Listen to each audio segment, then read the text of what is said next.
Ambient noise, yeah. So now you're grabbing some band lab clips.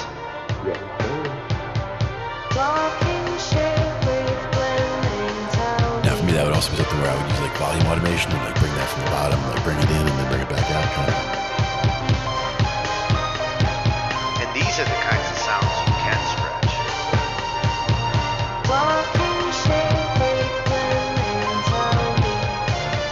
With this AI, like stretching it actually can be cool.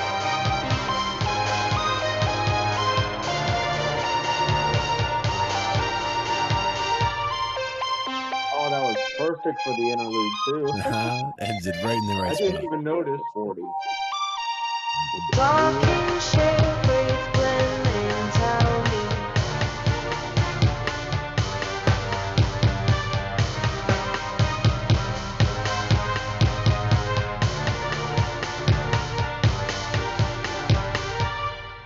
I didn't even realize the texture faded out at the interlude until it happened. I'm like, wait a minute. Sometimes you just, it was just meant to be that way. La da da da da da. This is one of those times. I'm a fool for you. Nice. Fool for you. Good one. Always like that one. Yeah. Welcome to another That's Thursday. one of my favorite of her intros. Yep. Got a good snap to it. Well, we got an interesting topic for tonight.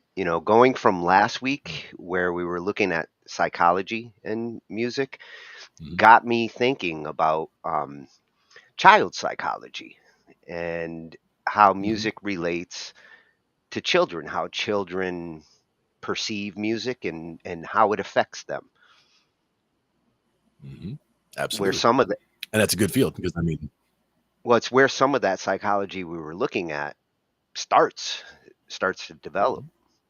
Yeah, exactly. Absolutely.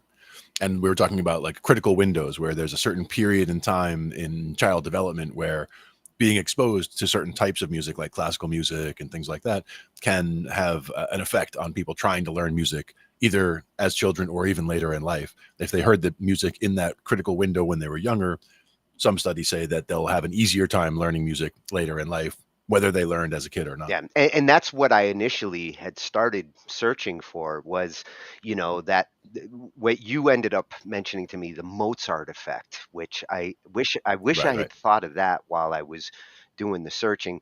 I initially started with like, what's a musical prodigy? Then Mavi suggested search for Virtuoso. So then I was like, okay, let's see what they think about Virtuoso. And then Savant came to my head. And those were the three that I started to focus on as it developed into, getting to the womb. And like those first couple of years, the theory behind children's music, all those things started to come up in the results. Yep. And again, it's all about what window you want to look at and what lens you want to look at it through, as far as what exactly, which effects are we looking for specifically? Because sometimes like with the Mozart effect, for example, they talk about it helping with test taking. If you were going to be taking an IQ test or, a standardized test and you were to take it just on one day with no music and then another day you do it after listening to Mozart for a little while, there's a noticeable difference in the scoring because of the way the music, I guess, makes you think about certain connections differently. Could be part of what makes that work. Could also just be that you're in that mindset. Yeah, exactly. So we can look at that as well. Specifically, there's scientific studies on those kinds of things, but in this case, it's more about in general looking at like you said, a wider variety of topics here. Some of it is about the child prodigies themselves. Some of it is about what leads to it. Some of it is about prenatal, like you said, listening to music in the womb. A few different aspects of the topic. Yeah, and we'll hear from some of our favorites as well. Yeah, well, there's a few that came back this week. Some of these channels kick butt, and Absolutely. every week we do get a nice amount of new, fresh channels. Like with these different topics, we're going to see some new channels.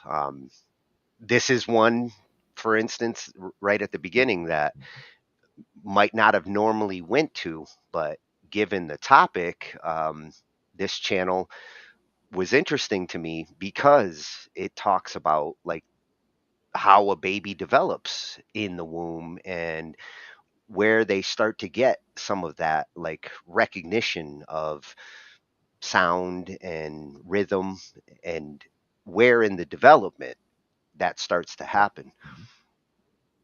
I Right. mean, this one comes from a channel that's specifically for, you know, understanding baby development, Sprouts. A Hmm. good name for a channel about babies. Sure. And they're going to be talking about prenatal development, what babies actually learn when they're in the womb. And music is Hmm. one of them. Yep. And then we're going to kind of shift over to what makes children's music, the secret Mhm. structure of children's music.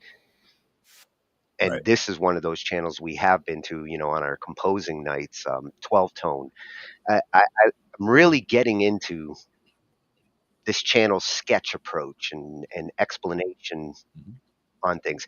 This one's a little more advanced on the music theory. So for those of you out there that are still getting comfortable with theory, it might seem a little more advanced what they talk about, but hopefully it if you're getting used to music theory, the next video will help you to like kind of warm up to the idea of theory. And this one comes from homeschool pop, and you get a good example of the approach they take to getting a kid comfortable with the musical staff and some of the symbols you'll see when you first start learning theory. Right. And trying not to get intimidated by jumping straight into the deep end of jazz right off Well, the if bat. it doesn't intimidate like a 3 or 4 year old, it shouldn't intimidate an adult. Exactly. And then this gets to what I was really searching for when I started the hunting for all of this. You know, uh, Child prodigies. That was my initial thought when I started searching, and surprisingly, I couldn't find a lot of videos that described like how you gauge a child to discover a prodigy. A lot of Mhm. the videos I found were strangely negative towards prodigies or being a prodigy, and it kind of surprised me. There doesn't Sure. seem to be a lot of encouragement to recognize a musical prodigy like that. In some cases, a lot of parents, the way they talk about their own children, like everybody would be like, "Oh, my child is a prodigy." Like everybody would say it if their kid, does something remotely musical. But the main idea is that I think, as far as the negative connotation or the shying away from encouraging it, is more about for the kids to to feel like they're being forced to Yeah, perform. Like, you don't want the kids to feel like they, oh, they have to go on stage. Mom and dad are forcing them to get up on stage and do the thing again because they don't want to. If the kids enjoy it, then by all means have at it. Like, the more encouragement you can give them, the better. But there's a difference between encouraging and yeah, forcing. And that's where, to me, it should never be about, making a child sit down and do even if it's oh, you'll thank me later for making you take these lessons.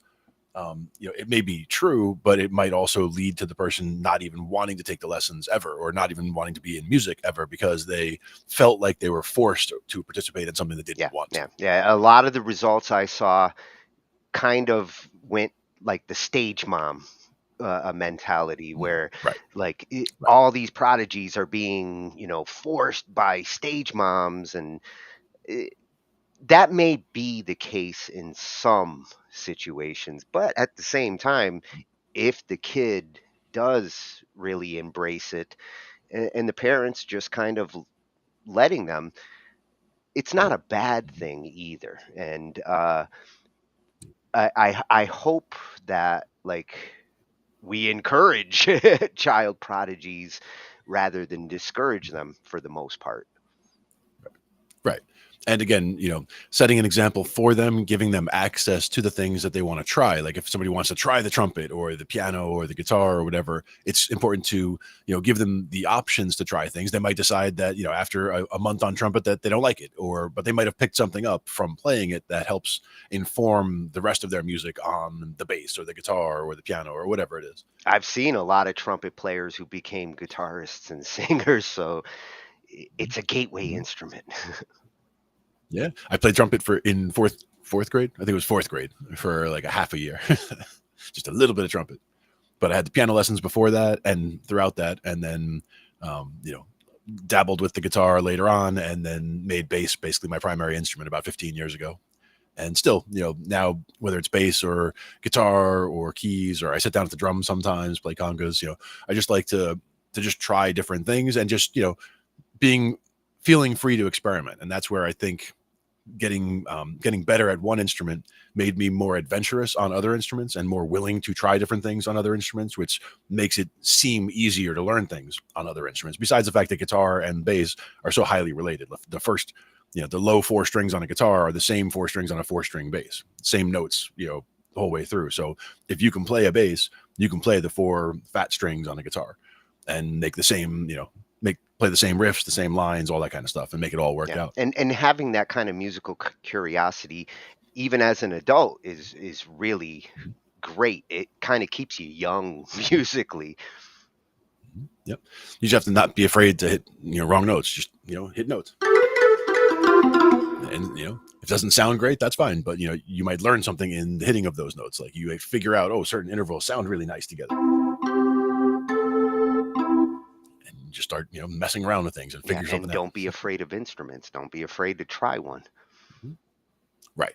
So Exactly. this one comes from Pierre Giorgio Wilson over on YouTube, and it's the 8 levels of child prodigy. It's kind of funny, this one, because it almost takes the approach from a parent's perspective. Like it shows 8 different examples of real prodigies, but like how parents tend to describe them. Nice. And then shifting to gifted children, which a lot of times tend to be the prodigies or considered the prodigies.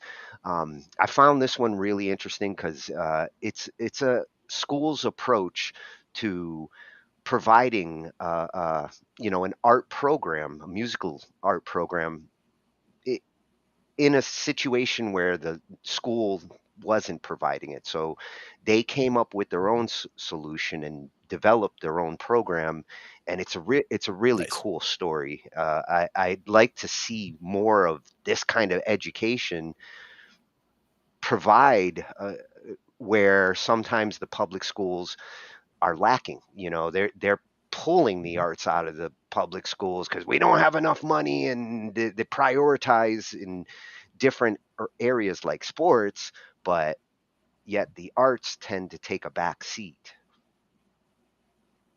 Yeah, it's unfortunate Yeah, when that well, happens. it's nice to see where, like, some are taking the initiative into their own hands and making sure that these opportunities for kids exist. Absolutely. And I've seen some even where there are programs for donating instruments to local school systems so that they have them for programs to help with the cost, for example, of trying to run music programs in a school. And anyone who has old instruments like that, that's another good way to try to Yeah, help out. no instrument should ever go to waste. There is a child out there Right. that would play it. Exactly.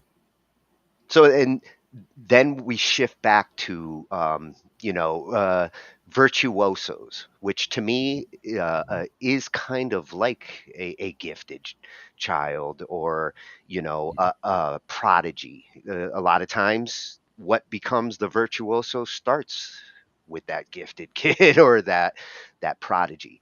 And nobody's going to know better than Rick when it comes to this, because he has experience with a gifted child who really does have incredible abilities, perfect pitch. Watching, yeah, watching some of those perfect pitch videos from when he was, a small child, were very Yeah, impressive. I almost was going to have a double with him tonight, because there's several videos on his channel that get into this topic of kids that have incredible music abilities, and he's done so much studying on it to understand, Dylan, his kid, and what's going on Mhm. there, and he's really become a good voice for explaining this.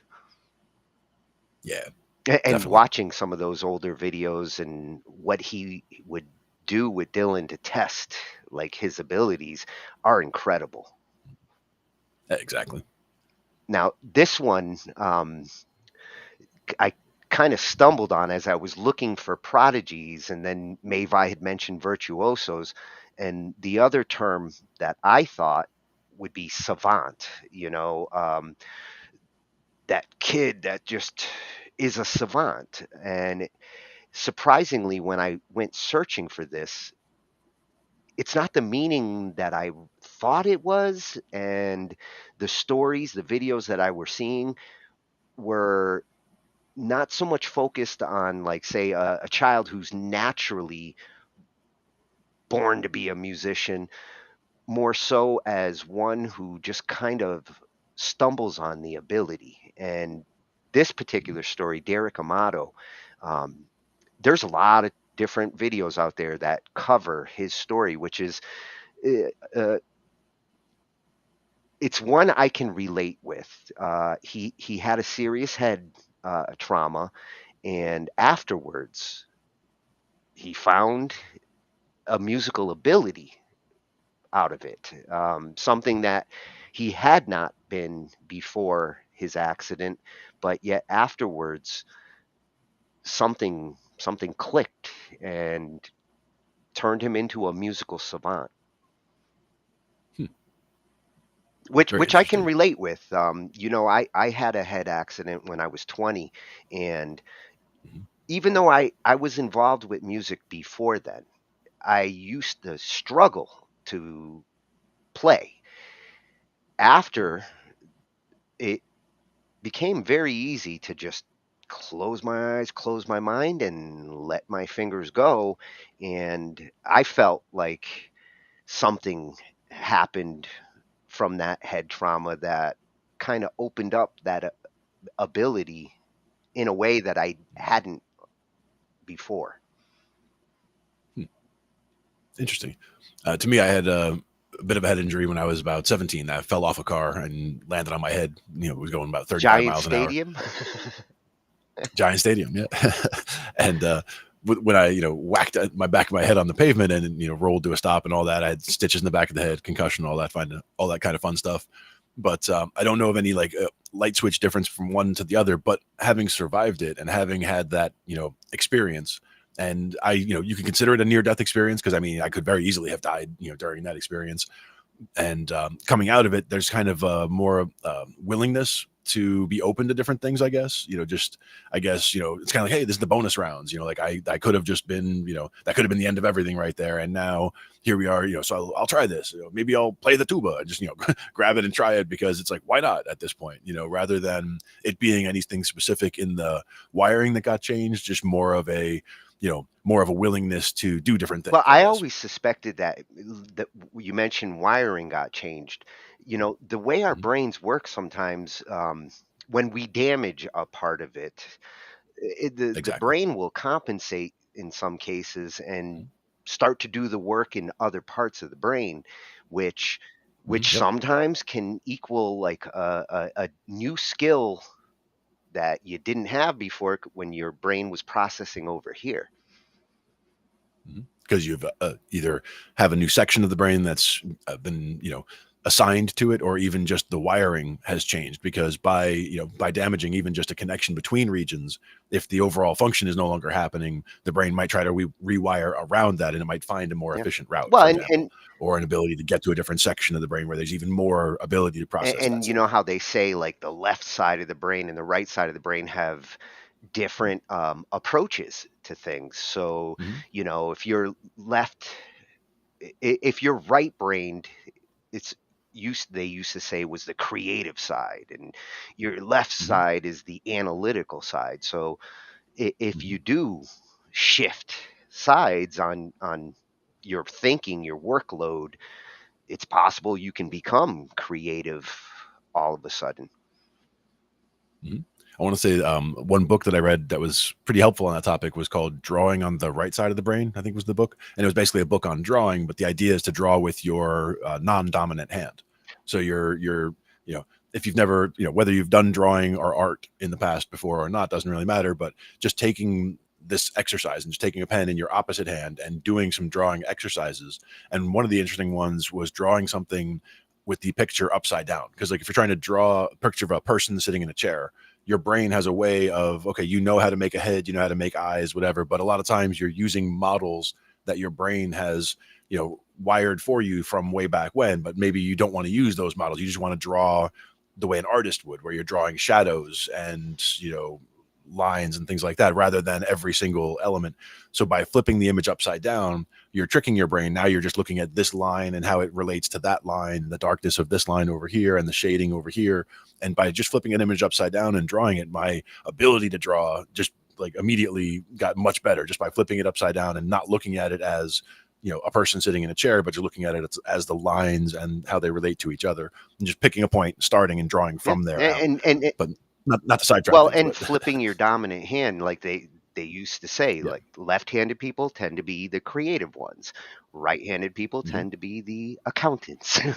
Hmm. Sure. And that's part of it. And lefty is more rare, and some of that is like we talked about earlier. It's kind of a societal thing where things are more geared towards righties. Like if you walk into you walk into a music store and look at all the guitars and basses on the walls, 90% of them or more are going to Yeah. be righty as opposed to lefty. I mean, that was one thing where I have a friend who's a lefty who has an entire wall of lefty guitars, and he just has 3 righty guitars on, two guitars and a bass on the side. And he's like, I wanted people to know what it feels like for us lefties when we walk into a music store and see a whole wall full of things that we Well, can't and play, and right-handed there's only a couple that we right-handed can. dominance is kind of a modern thing, because left-handed dominance used to be a thing way, way, way back. Still is. I mean, I still know a bunch of lefties, but it's just more. Again, I think just through selection of people. Some people force their kids not to Yeah. be lefty. Like if they start as a lefty, they'll force them, or they'll punish them if they try to be lefty and they wanna, or they're trying to use their left hand, and they'll make them use their right hand, just so that they'll fit in better in society or not be, uh, you know, scorned against or whatever. There's not any problems for them as far as access to things as well. Even just, I mean, baseball, not so much because you can just stand on the other side of the plate, Well, not a big deal. and But some when it sports, comes to sports, like sometimes the left-handed is the advantage because it's not as common. Boxers, like yeah, the southpaw, yeah. southpaws in boxing was always like a advantage. Hmm. Yep. And for somebody like me, especially, I mean, I have a monster reach already because I'm 6'6". So I'm 6'6" and I have a long wingspan. So if I'm faced off with somebody, and if I go southpaw, if I start fighting lefty, if they try to punch me with their dominant hand, I can just basically jab with my left, and my arm is longer. So like I make contact before they do. So it's like it would at least take all the power out of anything they try to do if they, if I'm able to get the timing right. And that's the Well, whole I trick. don't want to get punched by you. No, no, most people don't. Plus, also because the punches kind of come down from where I'm standing, because like I'm so much higher than most people anyway. I have to come down, and get compact when you're fighting. But if you're trying to punch down from up here, I mean, there's a lot of power coming down because I have a lot of weight Yeah, behind you it could too. just But anyway, I'm not a violent guy. bonk them. Yeah, most people have the sense not to try to fight me because I am 6'6". So we'll be taking a look at a savant here, Derek Amato. WMX Presents put out this one. Like I said, you'll find this story. Many people have covered it. He's an interesting story. And then to finish things off, after we look at like development and what these different types of gifted children are, uh, I love this conversation that they have over at Manned Up Conversations. They're going to talk about, can music have a negative influence on children? Like the other side of musical influence. It can be positive Sure. and it can be negative, and they're going to kind of debate on, where music can be, where music can have a bad influence. More Mhm. so when kids get older, you know, um, they're going to be talking more about like teenagers and the influence of music that they're listening to, but it does apply to younger children as well. You kids today and the music you listen to. Buses taking you to school, we used to walk. Both ways. Over the highway.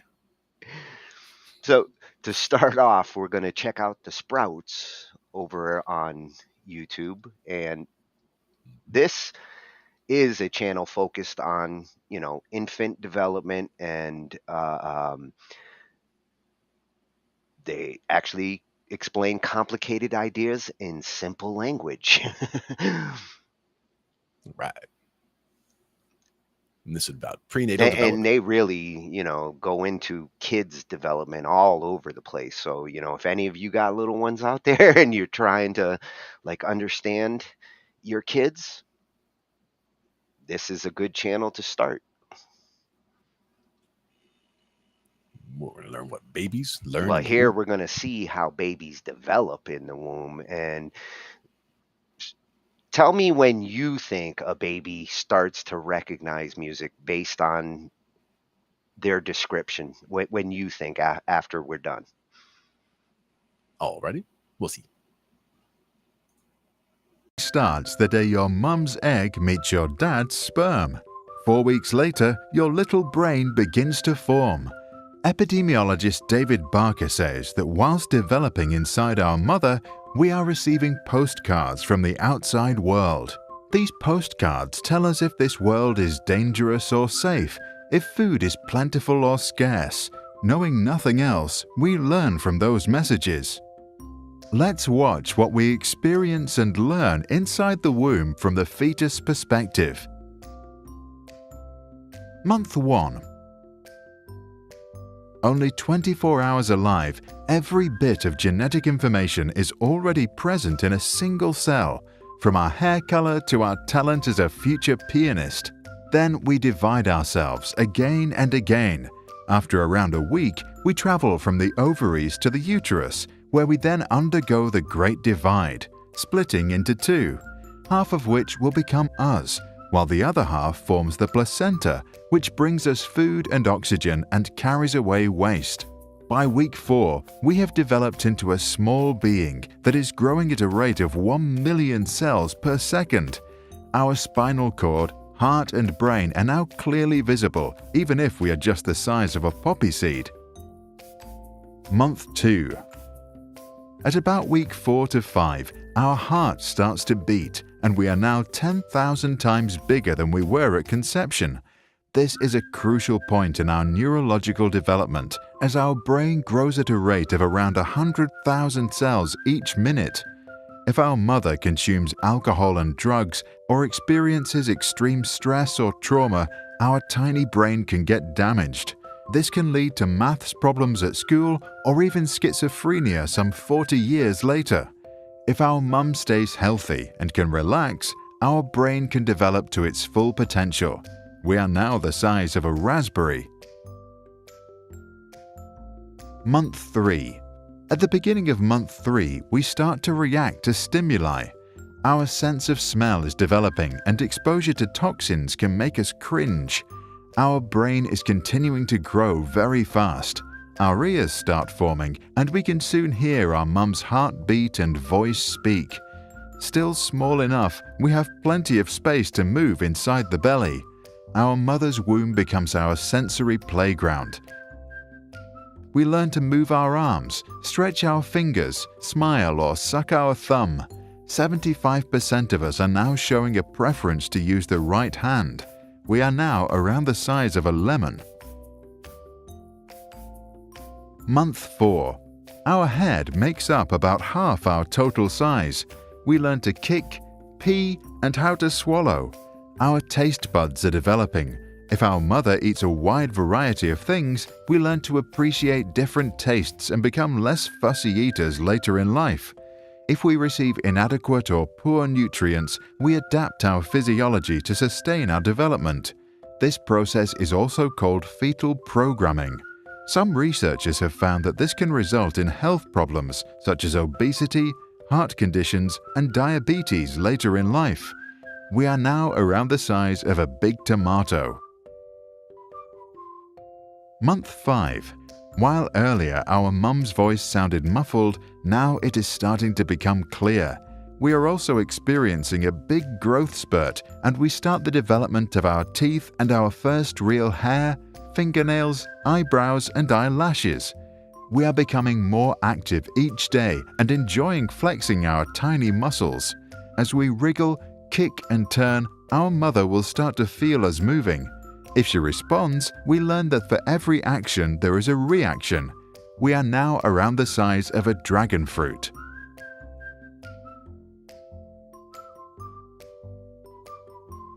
During this 6th month, a major mark of brain development occurs. Our brain's cerebral cortex splits into 2 hemispheres. But it's also an exciting month for our eyes, which open for the first time. Even though we see only blurs, we start to respond to light. Some say it's good if our mum now takes us into the sun. We are now starting to make simple facial expressions, such as forming a grin. We probably learn to communicate for the time when we are born when we want to show our feelings. We are now around the size of a small cauliflower. Month 7. We begin to develop regular intervals for sleeping and being awake. The hair on our head is now clearly visible, and our milk teeth have formed under our gums. When we hear our mum speak, we may respond with an increased heartbeat and movement. Some researchers claim that we now begin to learn language from hearing the voices from outside, because, once born, we seem to show a preference for our dad's and mum's native language. If we were to be born now, we would have a 90% chance of survival and arrive the size of a pineapple. Month 8. We are now behaving like a newborn. Our brain is functional and our nervous system ready.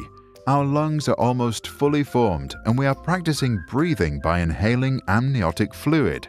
We now spend almost all of our time asleep, maybe dreaming about our near future. In preparation for birth, most of us will have now turned upside down. To get through that tiny hole at the end of the tunnel, our bones and skull are still extremely flexible. Only the immune system is still in its infancy. It will take many months after birth until our internal bodyguards can fully protect our health. We are now around the size of a melon. Month 9. In the last month, we keep practicing our motor skills and kicks. When our mum laughs, eats sweets, or drinks an iced tea, we might respond by bouncing up and down. If we could already understand research papers, we would now hope that our mum can bring us to the world through natural birth, which protects us through a stronger immune system for life. The puzzle of what is nurture and what is nature is now well underway and already shows a first image of our character. The most important missing piece will be added in our early childhood.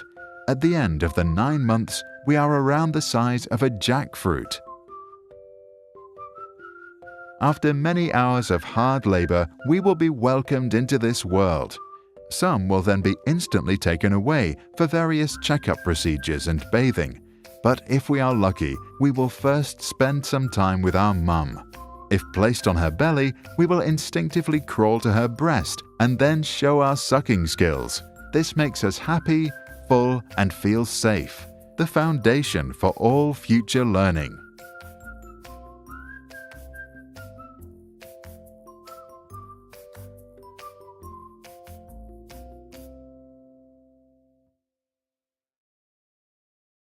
Millions of students from all around the globe have watched our Sprouts videos for better learning.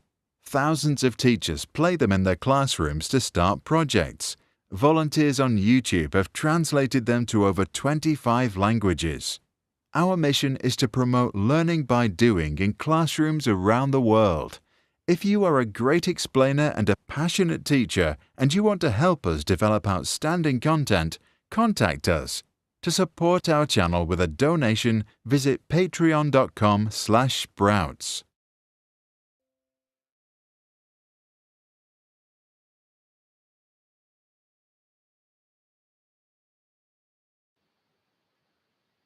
Wow, I love their mission. Yeah, definitely. And Interesting stuff. it's as educational for a kid to watch as an adult. Mhm. Turns out you Oh, were yeah. a Jack Melon when you came out. And at one point, just a little lemon. Or a tomato. But when I was the size of a raspberry, when I was a raspberry, though, I was a big raspberry. Well, during that whole evolution, where do you think music starts to play a part of it? Well, it depends if we're saying part developmentally. I mean, as far as being able to recognize it or um, react, shall we say, to the stimulus would be early on, like when they first mentioned music in the developmental process. I think it was the third month they mentioned. That But was where I started thinking like there's got to be some musical recognition in that third month. somewhat, but then I don't think there's much to it until later on when they talk about the difference in hearing mom's muffled voice and then hearing it more clearly. I think at that point is where the where you're actually receiving the music is actually getting now sophisticated enough to be able to appreciate it Yeah. more. Where I think previously it was more just reacting to the initial, on-off stimulus kind of thing. At this point, it's more reacting to what it is musically. Yeah, the 3 months that stood out to me, the third month, the 6th month, and the 7th month. Those 3 Yeah. months, there's a lot of sensory, like almost overload coming at the baby, and those are the months where I think like sound and development they're windows of opportunity. Yeah, and again, so much of it depends on the environment that your mother is in when you're in there. As far as what's going on, is it a noisy apartment? Is it a nice, tranquil, spot on a lake? Is it peaceful all the time, or is there yelling and screaming all the time? I mean, all these things factor into those times Right. as well. Like recognizing where the music is able to be recognized. You also recognize how much they can read from the intention of vocalizations from Yeah, one person to they another. mention the possible consequences of a mom that's too anxious or, consuming things that are not healthy for the baby and could have an adverse effect 40 years later. Yep, indeed. It's large consequences later on for small Yeah, actions. Yeah. that's why a good parent needs to be conscientious of these things. So that Indeed. was at Sprouts over on YouTube, and they've got a website, patreon.com/sprouts. I love their mission. I think for those of you who have a little one on the way, there's some interesting information here to help you in development there. Absolutely. Make some musical babies, everyone. Need more musical babies. Now, when it comes to making music for babies and for children, I wanted to include this one. I love 12 Tone. I like their sketch approach. It's another one where like the information makes more sense with the way that the narration that he does to it, and everything comes in pretty clear for me on this channel. This one's a Yeah. little more advanced on the music theory. He's going to get into like some advanced music theory, but it's also how like music works when it comes to writing music for children.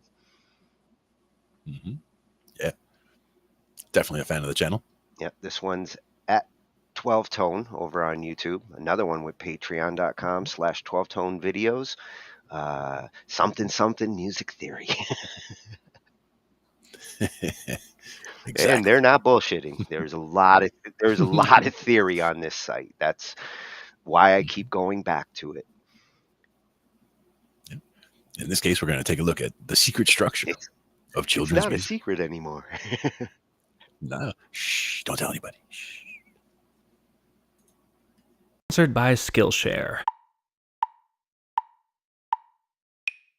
Hey, welcome to 12 Tone. I've been thinking a lot recently about children's music. Why are there these songs that we all seem to grow up knowing, and what is it about them that made them so appealing to us as kids? I spent a bunch of time digging into it, and it'd be a shame to let all that work go to waste, so today I thought I'd share my results and maybe explain a bit about how to go about answering these sorts of questions in general. So the first thing we need to do is decide which songs we're actually gonna look at. There's plenty of ways to approach this, but in the end, the inclusion criteria I settled on was my own personal experience. I got some help from Twitter to make sure I didn't miss anything obvious, then I compiled a list of 26 songs that I remembered from my own childhood. There's a full list in the comments if you're curious. Of course, this approach isn't without flaws. I grew up near Boston, so my experience is biased towards songs popular in the United States and more specifically New England. That's not damning or anything. Every decision here has trade-offs, and I think my list is going to be pretty familiar to many of you, but it's always worth recognizing the limitations of your study. Anyway, let's get the obvious observation out of the way. These songs are simple. Shocking, I know. But what's interesting, I think, is the ways in which they're simple, and as we'll see later on, the ways in which they aren't. For starters, they all use the major scale. Well, not all, but of the 26 songs I looked at, only Ants Go Marching used minor, so the consensus seems to be that kids love major. But I was actually expecting even less complicated tonality. I thought I'd see a lot of major pentatonic, which is when we take the major scale, and drop the two most dissonant notes, getting a 5-note scale that's almost entirely settled. It's the simplest scale in Western music, so I expected to see it in Western music's simplest songs, but only 4 of the pieces I looked at were strictly pentatonic. That doesn't mean those dissonant notes were just running wild, though. While 19 of the 25 major songs included the 4th note of the scale, only 10 of them used the 7th, and only 8 used both. So while very few of the songs were pentatonic, most of them weren't using the full major scale either, and there was a significant bias towards the less disruptive 4th. Another reason the 4th was more popular may have to do with range. 11 of the songs have melodies spanning a major 6th or less, including 8 that specifically run from the root of the key to the 6th note, which means the range of the song just doesn't include the 7th on either side. Of the 14 songs with a range of less than an octave, only 3 of them use that 7th note. It's much more common in songs with wider ranges, likely because those are intended for more advanced singers anyway. Of course, wide is relative here. Only 3 songs stretch over an octave, and even then only barely. The broadest range comes from Frere Jacques, which runs from the 5th below the root to the 6th above, for a total range of an octave plus a whole step. That's not nothing, but as a point of comparison, professional singers tend to have at least 2.5 to 3 octaves, so they'd be able to sing Frere Jacques fairly comfortably in any key. Another thing that caught me by surprise in these songs was the melodic structure. I went in expecting a lot of stepwise motion where the melody walks smoothly up and down the scale, but almost all the songs include fairly significant leaps, with 14 of them jumping by at least a perfect 5th. However, after seeing this over and over, I started to notice a pattern. The melodies were mostly leaping back and forth between the root and the 5th of the scale, like in Baba Black Sheep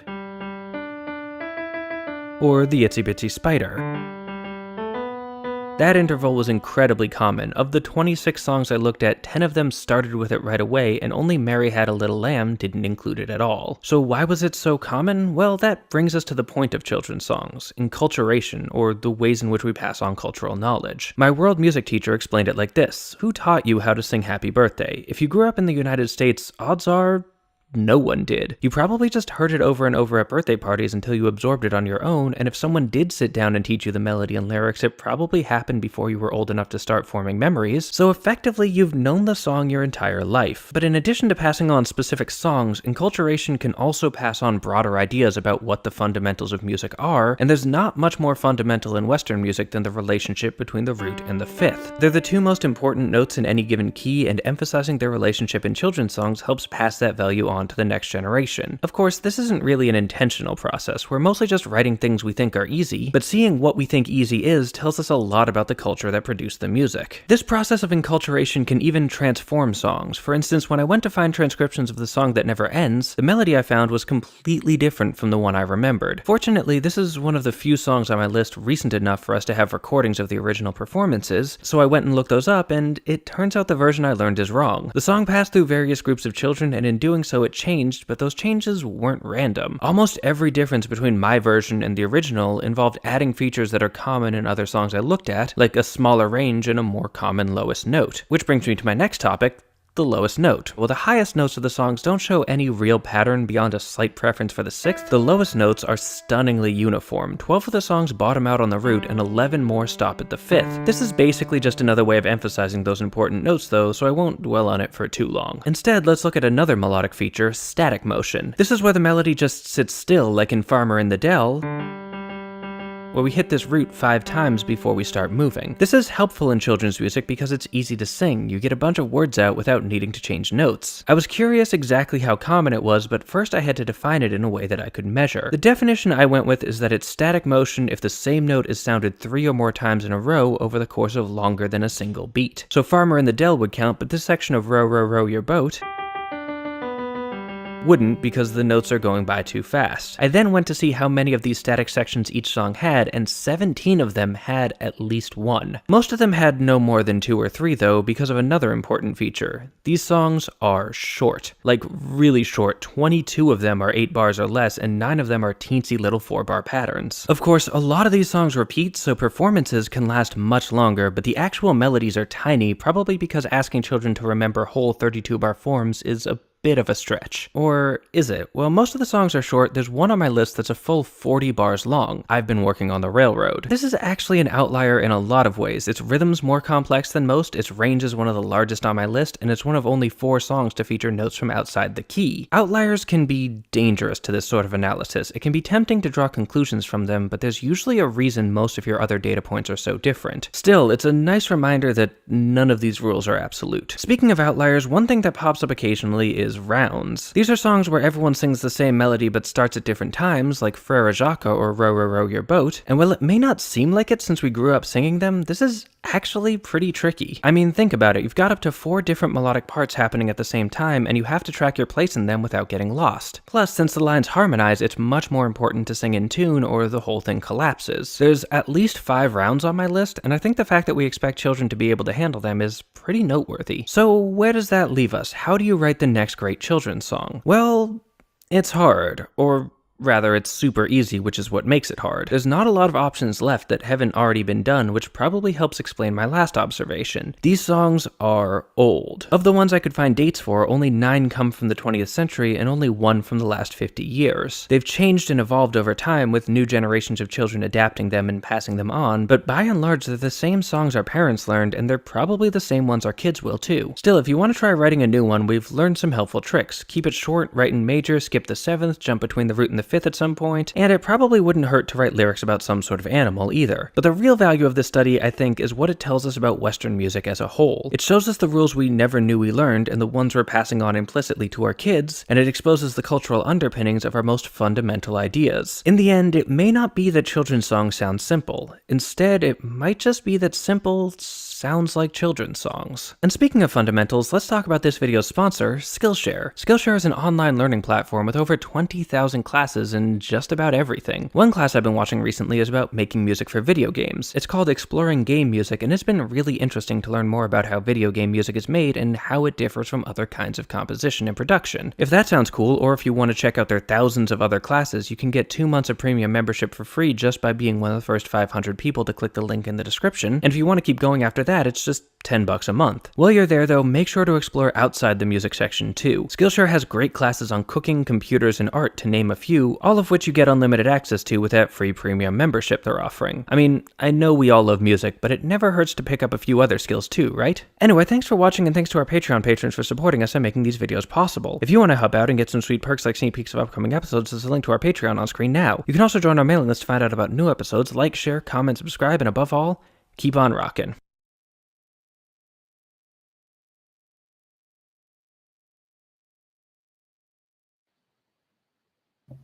Oh, we are going to cover video game music one night, and I will check out Yes, what we are. he's got. Keep on rocking. Yeah, that is definitely a theme Absolutely. coming up.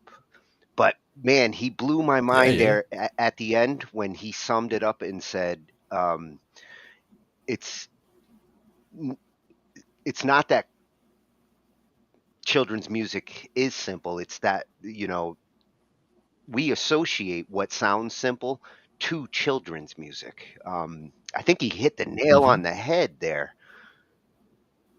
Yeah, well, also the intervals is the one that I was thinking of before we even started. Is focusing on certain intervals, like the fifth, like we were saying. What this So many of the those six songs, five, the the six and the bottom out, five were the two. right? The low note being the fifth or the root most of the time, like on so many of the songs, because they're emphasizing the root and the fifth are the two most important tones of the scale, and those are the ones that make you feel most centered in that key. See, and That made a lot of sense. I think I went into that like he might have at first, where there's this assumption that like making the music for children is something that's going to be simple, but as you saw, there's some complexity in keeping within that structure. Mm-hmm. Indeed. I really was surprised to see it was more complicated than I initially thought it would be to make songs that we associate, to those children's songs. And as he mentioned, most of them are very old. They're ones that have stuck around so long because in their simplicity to our ears, they survive generations after generations. And they teach different things, like you said about the rounds and being able to keep the rounds going. That's teaches some complex timing things as well as harmonizing, all that kind of stuff, all together in one thing. So there are different lessons that can be learned from different songs. So you can see why they would focus on, when they're teaching music to children, why they would focus on getting certain songs in there.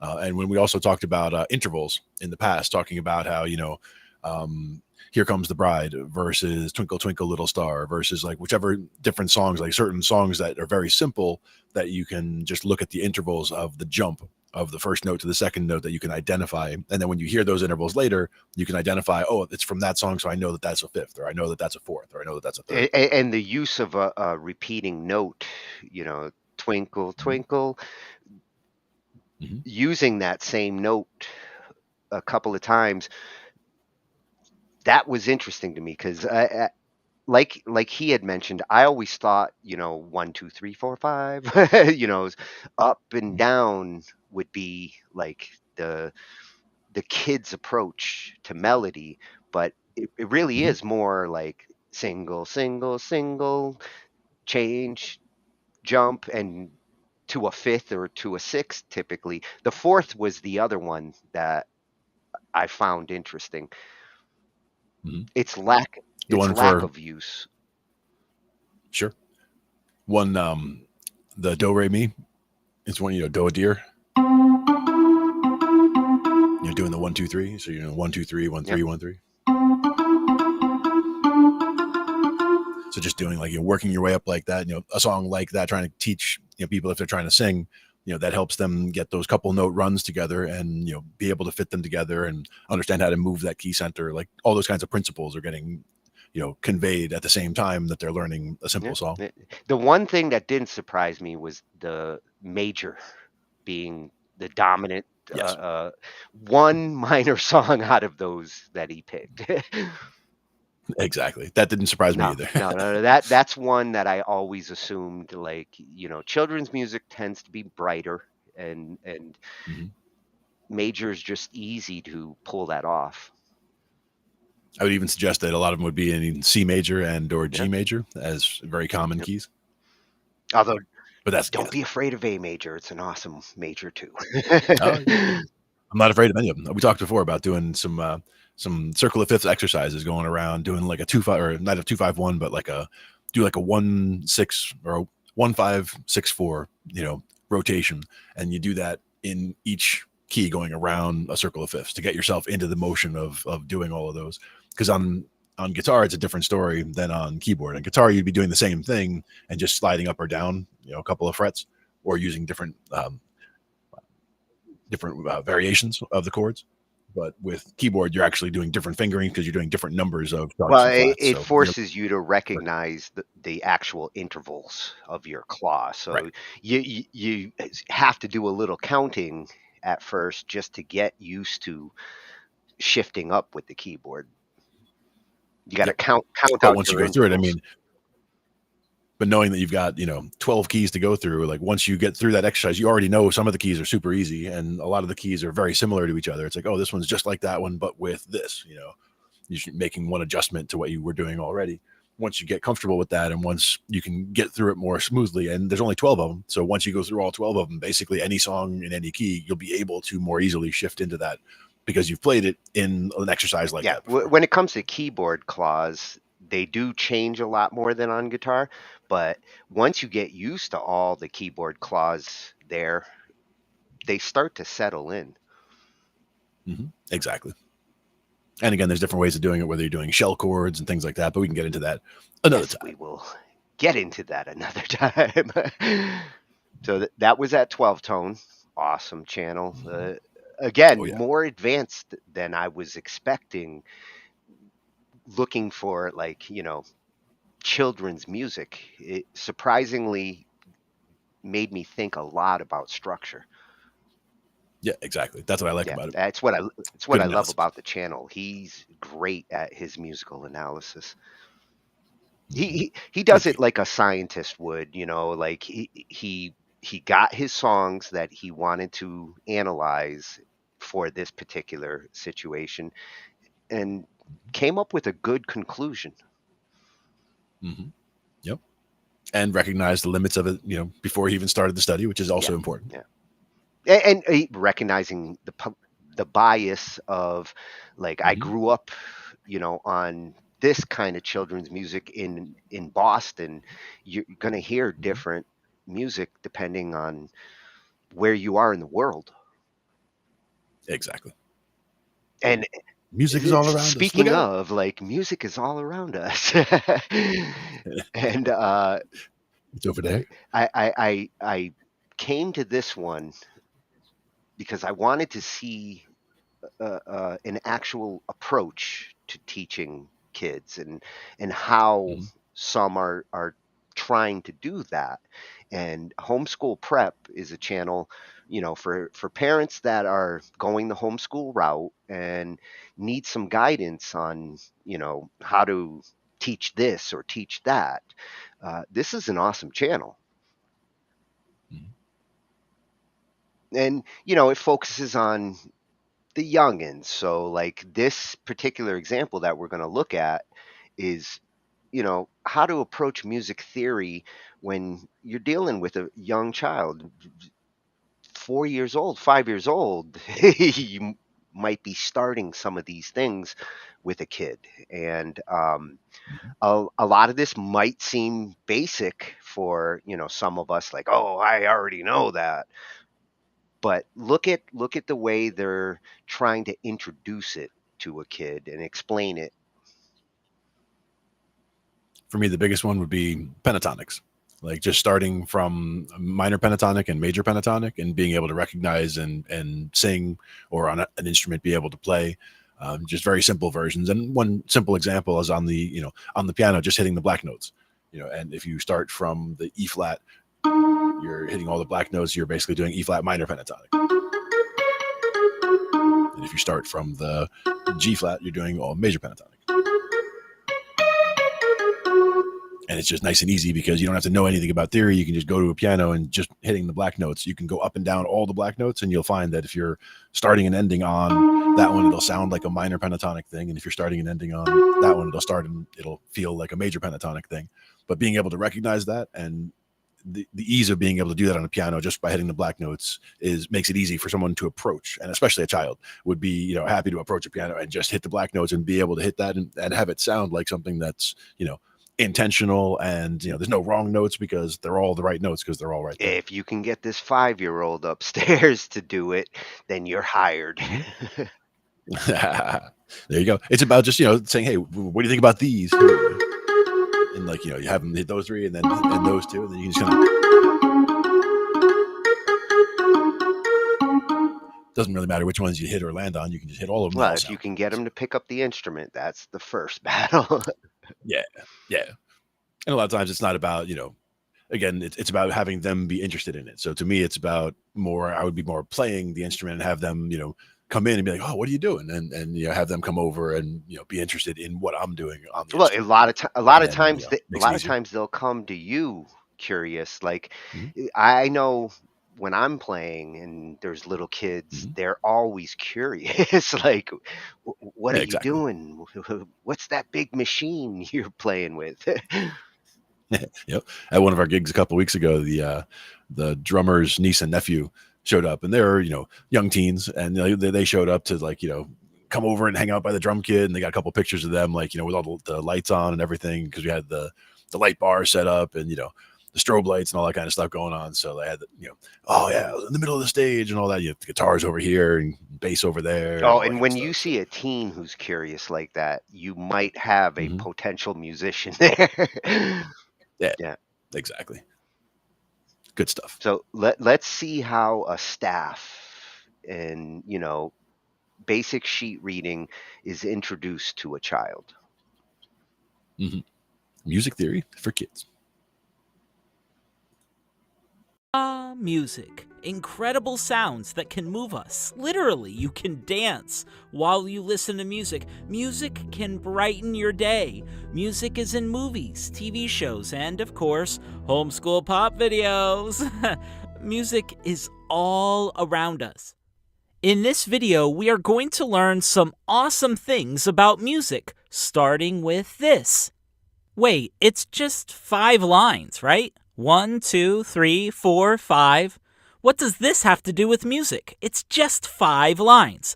Well, this is where music is written, where musical notes live. It is called a staff. That's right, a staff. And yes, it is 5 lines. But on and around those 5 lines, some really special things happen. So, these 5 lines are called a staff. A staff. Now you might be thinking, I know what a staff is. That doesn't look like a staff to me. Maybe when you hear the word staff, you think of a walking stick. For example, this is a staff. Or maybe when you hear the word staff, you think of people who work together in a company or an organization. Well, that is called a staff too. Staff can mean many things. In music, these 5 lines are called a staff. And a staff is always 5 lines. Never 4 or 6, always 5. Ooh, here we have another staff. We know it's a staff because it's got 5 lines. But what are these symbols? What do these symbols mean? Well, this first symbol is called a treble clef. Wow, that's interesting. A treble clef. Can you say treble clef? Treble clef. Wow. This other symbol is a note. A musical note. Okay, so this symbol is called a what? Yeah, a treble clef. And notice a treble clef almost looks like a G, doesn't it? That's an interesting symbol. This musical symbol is called a treble clef. Okay, so this musical symbol that looks like a G is called a treble clef. Cool, but what does it actually do? I mean, does a treble clef take its dog on relaxing walks on the beach, enjoying the waves, the sun, and the exercise? Or does a treble clef go on long bike rides, exploring trails and racing past plants and woodland creatures along the way? Or does a treble clef read for hours? Because the treble clef knows that with the tools we get from learning, we can make a huge difference in this world. No, but that would be awesome. Actually, the treble clef helps us figure out what specific notes are on the staff. That is what the treble clef's job is, and it's an important one. It helps us figure out the notes. The reason it is so important is because treble clef is not the only clef in town. Uh-oh. This musical symbol is called the bass clef. This is what the bass clef looks like. The bass clef almost looks like an ear with 2 dots on the outside. The notes on the bass clef are much lower, and the notes are different line by line than the notes on the treble clef.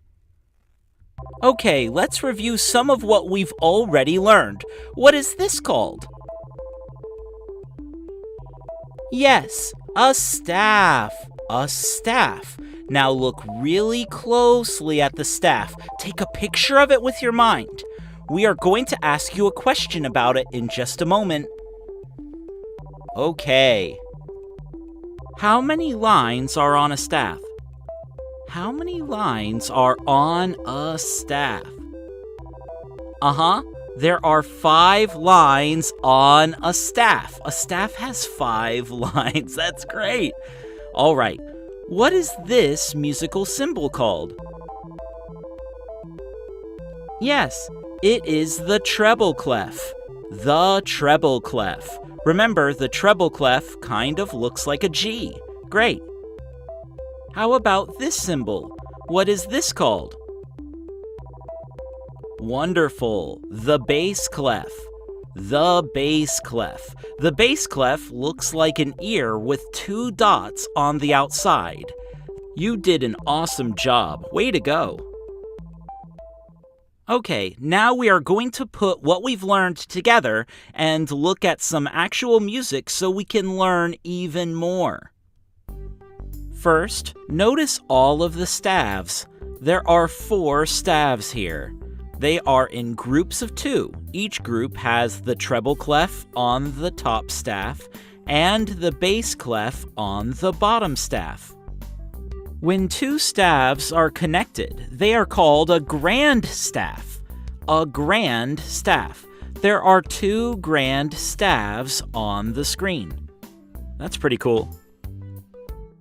Now, you might have noticed some letters on the screen. That's a little strange, right? What letters do you see in this music? Yes, the letters F and P. These letters are really special in music. They tell you how loud or how soft the music should be played. The letter F is short for forte. Forte means loud.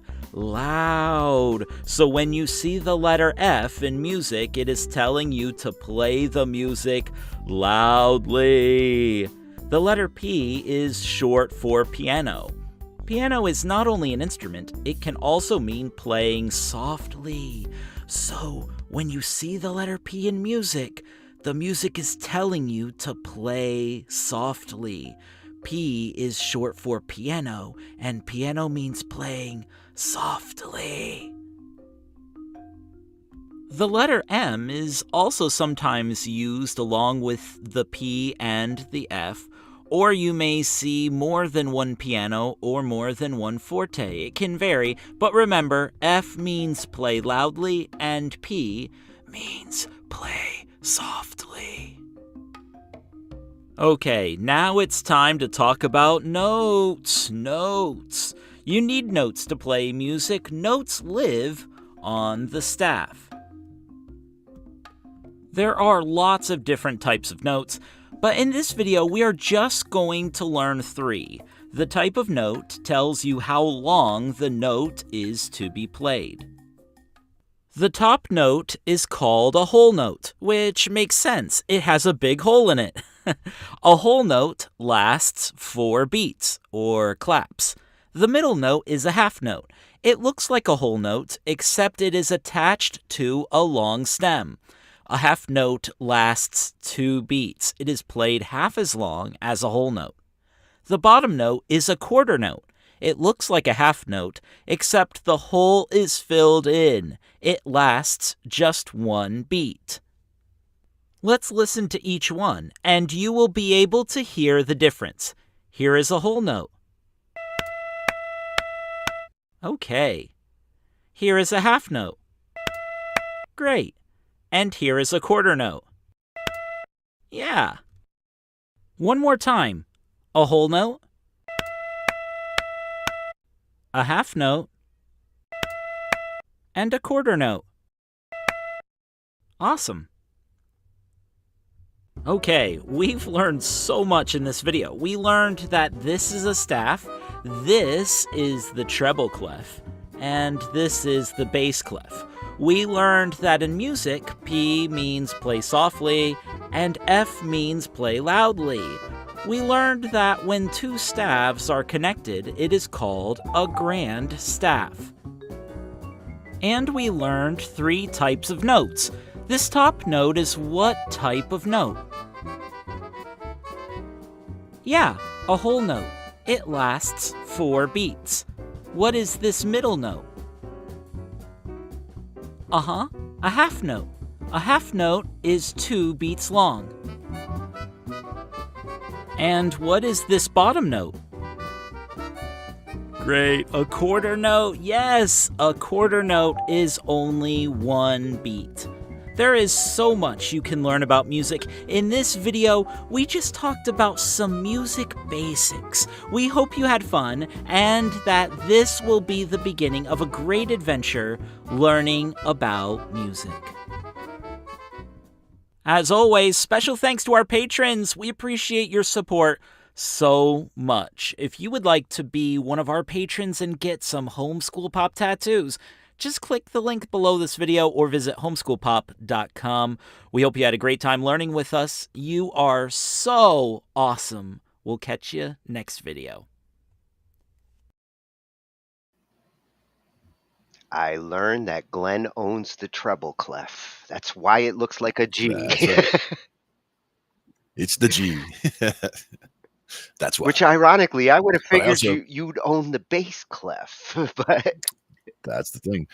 That's the one I usually would own from playing the bass. sounding like the bass. Exactly.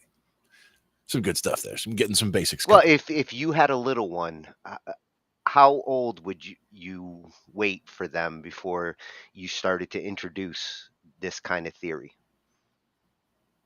Well, it really depends, to be honest. It comes down to the interest, and I would be surrounding myself with music with a child in the house. So it would basically just be music all the time. And if we wanted to talk about theory, when they start talking about, or when they start looking at actually making music When they themselves. want to learn, And again, starting from when very they light. want to learn a song and you're about to give them some sheet music, Mhm. I'd say 5 years old, somewhere's between like 4 and 5. If you got a kid that's starting to show writing skills without being actually pushed it in school, if they're starting to write, introduce them to the staff and they'll probably learn how to read music the same way they're learning how to read books. We basically were started our piano lessons very young. I mean, I'm sure it was, under 4 years old, maybe even. It's one of those things where having music in the house all the time, and seeing that dad's playing music, and there's sheet music that's open, and he's reading from the sheet music and turning it into the song that he plays on the piano, and we're watching that happen. So like, you want to start participating. So you come up and you sit on the bench and you start hitting the keys, and then it's that one, that's that one, and you start from very basic stuff. And then when you get into the actual piano lessons, it's more about learning, like we said, like learning the different scales and getting comfortable with being able to play even playing from 2 octaves. So you start down low and play 2 octaves, both hands together, and then split out 2 octaves, and then back in, and then up, and then down, and then out, and then in, and then down again, and getting comfortable with all those changes. Because again, with whatever key you're playing in, if you're playing in a key that has 3 sharps, then you need to be comfortable with being able to run up and down the keyboard with both hands at the same time, hitting different notes in that key, and getting comfortable with getting fast at those fingerings. Because when you see some people like Nare Soul and the way she plays, for example, like she'll blow me away any day with what she's with, the speed with and accuracy with which she plays.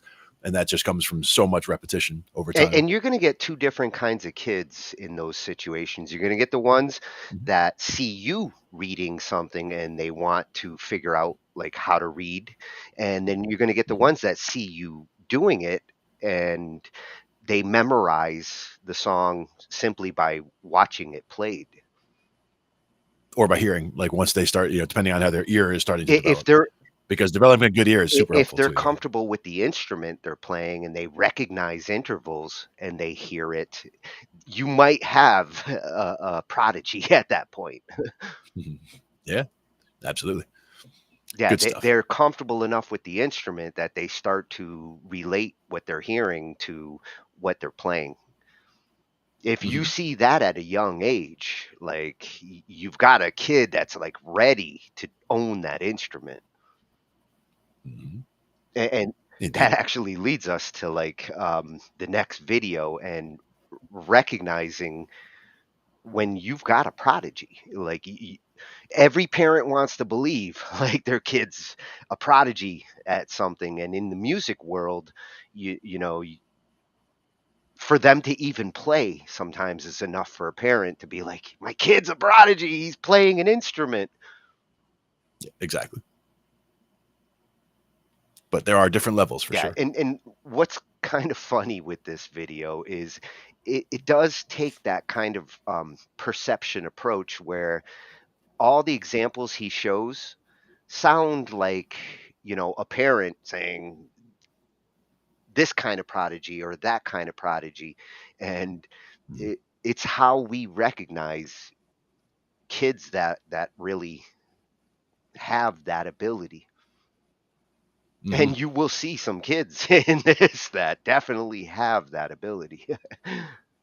Yeah, yeah. Oh, This is he's a coming. piano man. There you go. P- Pierre Giorgio. Pierre Giorgio. I hope I got it right. Wilson. That's Hmm. his at over on YouTube. Oh, when you practice, we are all isolated. Everybody in a little box. Hmm. Oh, It's important to play with other he's people. a Yeah. thinker, and probably was a child prodigy himself. That might be what led him to his interest here. Hmm. And then this one, 8 levels of child That's a prodigies. lot of kids. That's true. Let's see.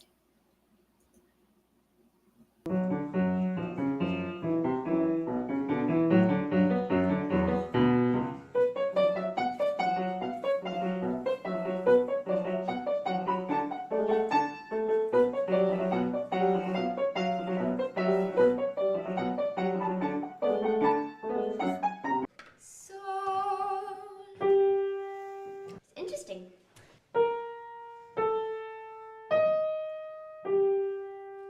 So I'll just think about it for a few. Oh, please, yes.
Oh, no need to apologize.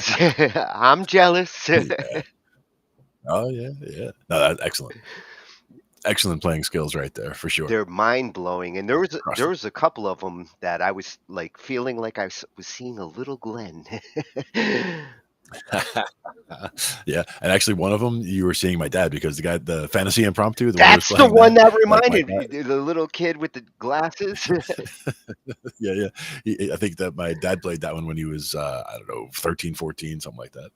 But he had a couple of them that he played when he was that one and one of the ones that's 13 pages long, like just one of those that he has to play from memory. And he was an only child, my dad, and played piano and took piano lessons very seriously throughout his throughout his childhood. So he was playing serious pieces when he was a young man.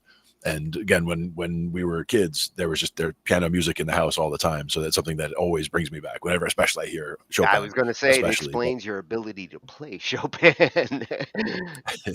because those were ones I focused on too. The C major, C minor, and C minor and A major preludes were two of the ones that we played for the most part. The C major one is the one that you've seen me play, which is like big loud chords, and the A that was the C minor. The A major one is the one that was a little bit more quiet, little pianissimo. It's one that it would take me a little bit more. I'd have to remind myself again, like I can hear parts of it and I just like start playing it, and then that's how I usually start into a piece, and I can in a few minutes figure it out if it's one that I played enough way back when, just because the muscle memory is there, and as soon as I start into it I can get into that groove. But then if I forget, I have no idea where I'm going, and if I just had the music in front of me, it would take me a while to figure out from the music. But if I just So play the first couple of notes and think you about were it, I one can of get it. those ones who did memorize, who did like learn from seeing and memorize and got it crammed into your head. Somewhat. Like I did learn how to read back then, so like when I was taking piano lessons I was better at reading, but still it was never something where I could just throw a sheet music up in front of me and be very fluid or fast with reading it. I would have to struggle through and be like, okay, this chord, and then figure out the timing, and then kind of put it together and all mechanically, and then hear how the song goes, and then kind of put that, oh, so that's how it goes, and then get the groove of the song and kind of map that to what I figured out of the Yeah, notes. the rare few who can actually read fast enough to play in real time, they're the ones who Mhm. go to orchestra. They're the ones who join orchestras. Well, in some cases, it has to do with the landmark system. Like even just looking at those four notes that you have on the screen right there, you can see that since there's no sharps or flats listed on the key by the staff, then that's telling you that you're in C major, C major, A You got minor. The first note there, flat in there. well, that's on a particular note. That's not saying that we're in that key. So what we have is the first note there is a B. The next one's an A. That top one or the third one is an E flat, and the last one is a G. Just based on what I remember of the landmarks. And there was the whole, when you're looking at the lines starting from the bottom going up, it would be every good boy deserves fudge. Mhm. So you've got the E at the bottom, so the G is the second one, so you can see that last one over there is a G. The third line is a B, so you can see that one over here. That E flat up at the top there, if you look at the spaces between the lines starting at the bottom, would be F A C E, so you get that E flat at the top. But it's once you recognize those, it's easier to pick out the individual notes, but it's also as far as reading music quickly, landmarks or understanding if you see a couple of those notes together and seeing what the intervals are, like recognizing a third and what a third looks like, and whether it's if whether a note is flatted or sharped or whatever, recognizing what the intervals are makes it a lot easier to landmark yourself with these chords, because you're looking at the lowest note because you want to know where the lowest note is to anchor, So because that'll be if you can calibrate at the beginning of the progression, seeing mhm. the interval differences, once you're Mhm. calibrated at the start, makes it easier to read fast because you're just Yes. looking at the jumps. Exactly. And also some of the music will show you, what the chords are. Like, they'll have chord stamps for other instruments, for example. So it might say, F, A minor, and, C or whatever. It might say above each one as you're going through. And that'll give you the, let you know at least what the key center is, or what your, I what like your seeing most likely chords are I going to like be. seeing those chords above the Mhm. staff. Yep. It helps me a lot. Exactly. And I mean, if I'm looking at guitar music, that's the thing, is like if you're looking through music that was written for guitar, for example, it could be tab, but if it tells you those chord stamps and it shows you, oh, here's an F sharp minor, and here's, an A major or whatever, like, exactly what you're doing, because, oh, okay, boom, I've got that chord stamp. I know I can use, these tones from that scale, during that measurement, Yeah. at least. Good stuff. Now we know what to look for that little Rachmaninoff. Oh, crazy, The right? reincarnation of Rachmaninoff Prodigy. Like these are, Mhm. I think, the kids that really come out the womb like, I am Rachmaninoff. I'm back. And again, a lot of it comes down to the having the time and the opportunity to play that much, to have in a lot of cases it has to do with having a teacher that was able to get them to that level quickly enough. Some of them, they Well, just like you said, it just happens where they just give them a piano and they just start doing that stuff on their own. But a lot of cases it involves a teacher that's able to feed them exactly what they need to get those steps of progression yeah, that I quickly. feel that kid like is most likely like what Mozart was. Like, I'm Hmm. here to reinvent music. Yeah. And I mean, I remember doing the doing piano recitals when I was taking piano lessons as a kid. So it was important. Like that to me, like the earliest memories of getting on stage and doing stuff was things like piano Mhm. recitals. So not being afraid to get out in front of people and doing things like that meant that when I started playing bass, this many years later, I have no problem jumping up on stage. Going to an open jam somewhere and just being like, yeah, I'll jump up and just jump up with people I've never played with before and play some music. Yeah, and there's It's a lot of fun. incentive for parents who want to encourage a child, especially young ones, to get into music. You're also helping to encourage them to be more social, to go through the Mhm. experience of performing for any kind of size audience. It it Yep. helps a child develop in an important way where if they don't do that in those critical years, that's where they might go into their teens being a little antisocial or more introverted. Mhm. Or just different interests, even sports or whatever. Something sidetracks them from music, and then later on maybe they develop that interest. And that's where again it's more of exposure to and interest in music during certain periods for access to it at any point Yeah, later in life. Because if you ever decide to go back and learn, they say it's hard to learn as an adult if you were never exposed to or interested in music when you were it, exposed to it at a it's a young different age. learning process at that point. It's like trying to learn a Mhm. language when you're 3 or 4 versus trying to learn a language when you're 30 or 40. Mhm. Yeah, but even just looking at like how much of a difference there is in my, ability to play anything right now versus what it was 15 years ago when I was first getting my bass and I hadn't played, anything except a little bit of guitar over the years and all that. I hadn't played, keys in forever.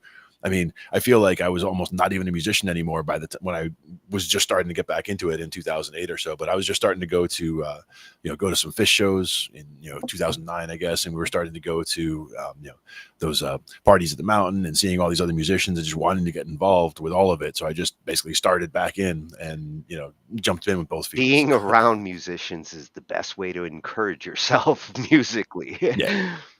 And again, I have lots of musicians in the family, so cousins and uncles, and again my parents, and there was always music around, so there was always musical influence in the house, and a lot of it again was classical, but we also did rock later on, nothing crazy, but just branching out. And again, my sister was a Springsteen fan, and I started to not very much like Springsteen. I was listening to more things like Pink Floyd at How that point in can you time and Led live Zeppelin. in Jersey and not like Springsteen? Blasphemy. It's allowed. It's allowed. I mean, I don't necessarily make it well. No, like I don't walk into the bar and say turn that shit off. I mean, I could, but but I don't because it's not very Well, nice. do you at least like Bon Jovi?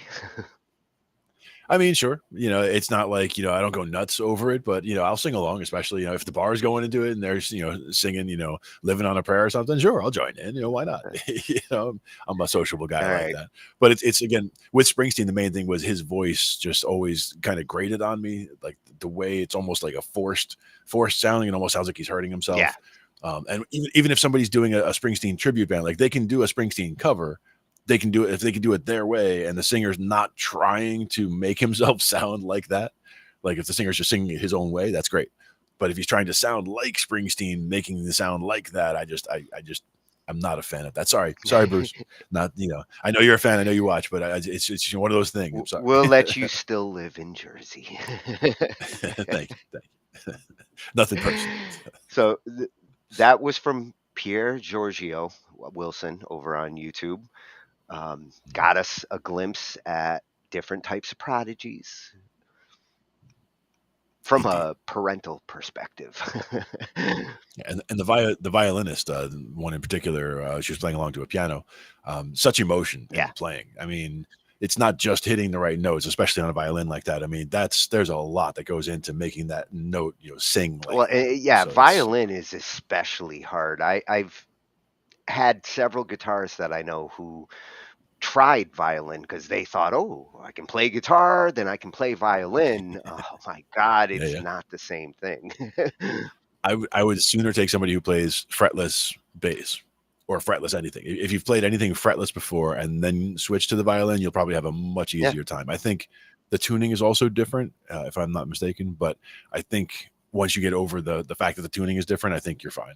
I think it would just be, again, certain phrases that you can do on a fretless bass would still be the same phrase. Like anything you could do on a single string on a fretless bass, you could do on a single string on a violin. Just think of it as a much smaller neck. It's like it would be like toy size compared to what you're used to. So you just have to do much smaller movements, but you understand at least, and you can follow. You're used to following your ear if you're used to playing a If I'm fretless. trying to do a bowed instrument like that, I'm more inclined to go with like a cello or a viola before Yeah, before or going a to big a double bass. tiny little violin. I would try any of them, honestly, but like the one that's at the studio over there in Pennsylvania, there's a bass, a big old bass on the wall that has a bow there as well. So I could practice with the bow, but I just basically picked it up and just started playing, just like it was, just to try Well, it out, and bow it's cool. techniques in itself is complicated. That's where I think the violinist, the guitarist who tries a violin, has a tougher time getting comfortable bowing than they do fretting.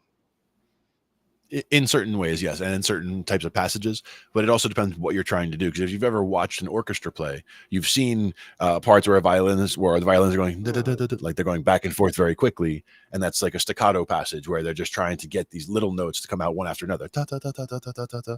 But you also know that if they do these long sweeping passages where they're going getting like a long note out and they're doing a long draw with the bow, sometimes they have to go and then turn around and come back like on the same note because they're trying to sustain a note for so long. So that's the difficult parts of the technique. Like getting those nuances down is really what it would come down to. But the way the notes sing, like the way you get that kind of a warble in the note, more of that is you'll see them on the hand that they're fretting with Shaking it. do like that Yeah. that shake, that back and forth, and that's where the emotion really gets into the note, and the intensity of the the note is about how hard you're pushing the Well, bow, and and how hard you're pushing the guitars bow, and how fast it's guitars going. do that, so that should be feel natural, just a little Right, but smaller. again, it's the fretless.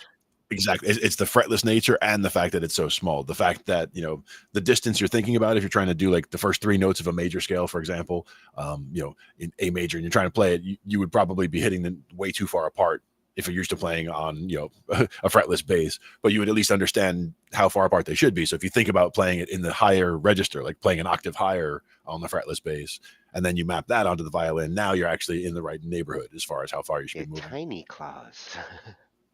Yeah, yeah. Well, because especially if you look at a bass, even a 4-string bass, like whatever, if it's two octaves, if you get that full 24 frets, or even a fretless, has the fretboard to get out to where you would be at that double octave, then that top octave really would be kind of similar to the length of a violin, I would think.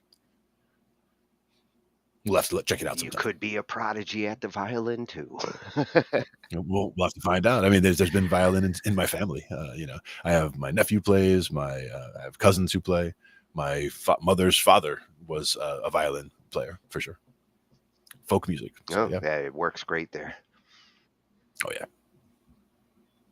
So now we're going to look at what they would call gifted kids that are receptive to learning, and in this case, musical learning. Mm-hmm. Nice. This one comes from @Gifted Music School over on YouTube. And Mm-hmm. what I liked about this is an example of parents and a community kind of taking their own initiative to make a program for musically inclined kids when there's no offerings out there. Parents who take it in their own hands to develop an educational system like this, you know Mm-hmm. that's what some of our local schools and communities need more of. Yeah, definitely. The availability of the programs, for sure. Yeah, well, when the budgets are cutting arts and crafts out of, the education, you got to do something to make sure that that's part of their development. Yeah. Again, the opportunity to be able to make music and also just being inspired by people making music is also important. Be around other musicians. It will turn you into a musician. Exactly. So, Gifted Music School documentary. Yeah, this is what they did back in 2017. Nice. Here before. So we can hear Dave's beautiful tail end there with Mitchell. 1, 2. When I visited the Gifted Music School, I was really struck by the fact that they're doing it right. I think they're one of Utah's best kept secrets. Right within our own city, we have a world-class music education program. People who haven't experienced it can't imagine how valuable it is. I fundamentally believe that we are all in this together. Eugene and Vera are the perfect people to do it. My idea was to just open the school and she executed it. Simple! They teach not only about the music. We learn theory, we learn solfege, we learn orchestra. They really teach you how to think, and I think that's the most important thing that I've learned from them.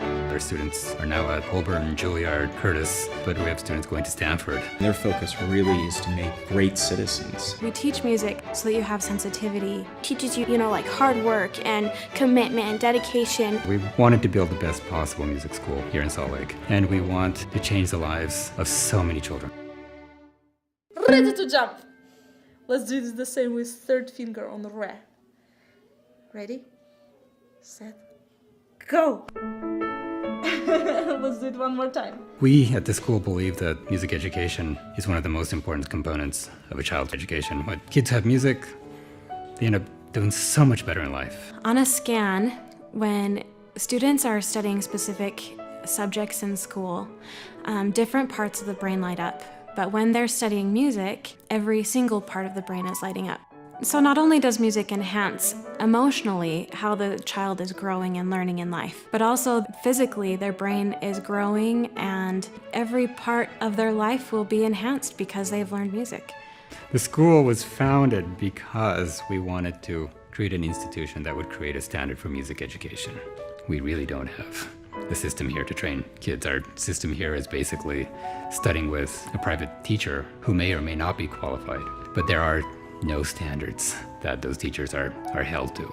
Music has been cut from public schools, and so the goal is to start bringing that back into the public school system. We have a school outreach program. We go to elementary schools, middle schools. The outreach program started at Mountain View Elementary School. Listen so close, make sure your voice is in tune with what you hear. They come in after a really long day and they either get violin for an hour or they get music theory, listening, solfege, all of that for an hour as well. So they're getting that every single day for 2 hours. And it's remarkable the progress that they've made. We have 150 students over at Mountain View Elementary, kids that could never have that opportunity for music education. I can see in the kids' eyes that it really does change them. How they played, how their families reacted, and how the room was full of proud people who saw themselves and their families and their futures differently because of the music that their children were bringing to all of them was just infinitely inspiring.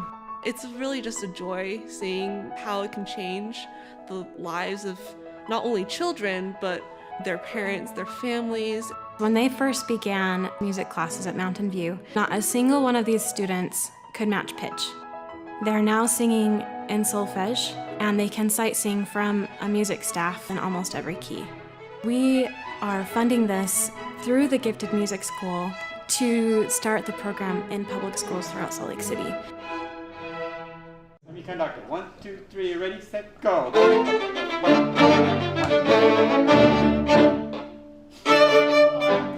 Bum, bum, ba-yum, ba-ba-bum. We need that breath, okay? Be ready for it. It's much more musical if you can breathe at the end of the phrase, okay? I'm also glad to see that the community of Salt Lake City has an option that is so wonderful. There's no other program in the country doing what Vera and Eugene are doing here. They themselves love music and they love the children. He has a vision and a passion for music education in the lives of children that I don't know that I've ever seen before. That's what I love, is that Vera and Eugene and all the people involved in this school have had that in their lives, and they're willing to go outside themselves and do the hard work of creating a school with the goal of making our community a better place because of it. On your shoulder. Good. Very good focus. I just love seeing other people have the gift that I've been given by my parents. And that's really why I'm involved in this school. They put their heart and soul into this operation, and it shows. When you create music together, when you tell stories together, you become a family and you become close friends. We become so involved with each other's lives and care about each other so much. Everybody here is passionate about what they do. Everyone here loves these kids.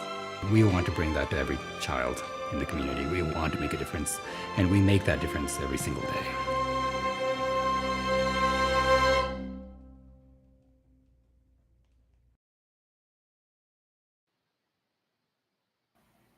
Man, I'm not gonna lie, I'm tearing up a little bit. Like it's so beautiful to like see that kind of musical camaraderie being fostered. Yeah, exactly, and energy being redirected into something like that for sure. Yeah. You want to build a better community.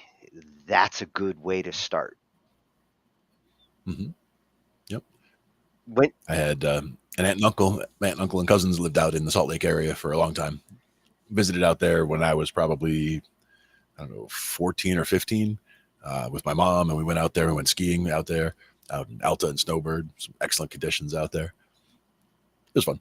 Well, good area out there. They're paying attention to their arts and their community, and bless them for what they're doing. When she said, like when a kid's playing music, like all elements are firing in the brain, like I was like, yes. That's what I wanted to talk about also, because that was one that I saw specifically mentioned in other studies about a link with using music to get engagement with autistic children as well. Like, because of the fact that music does engage so much of the brain, it can be in some cases overloading.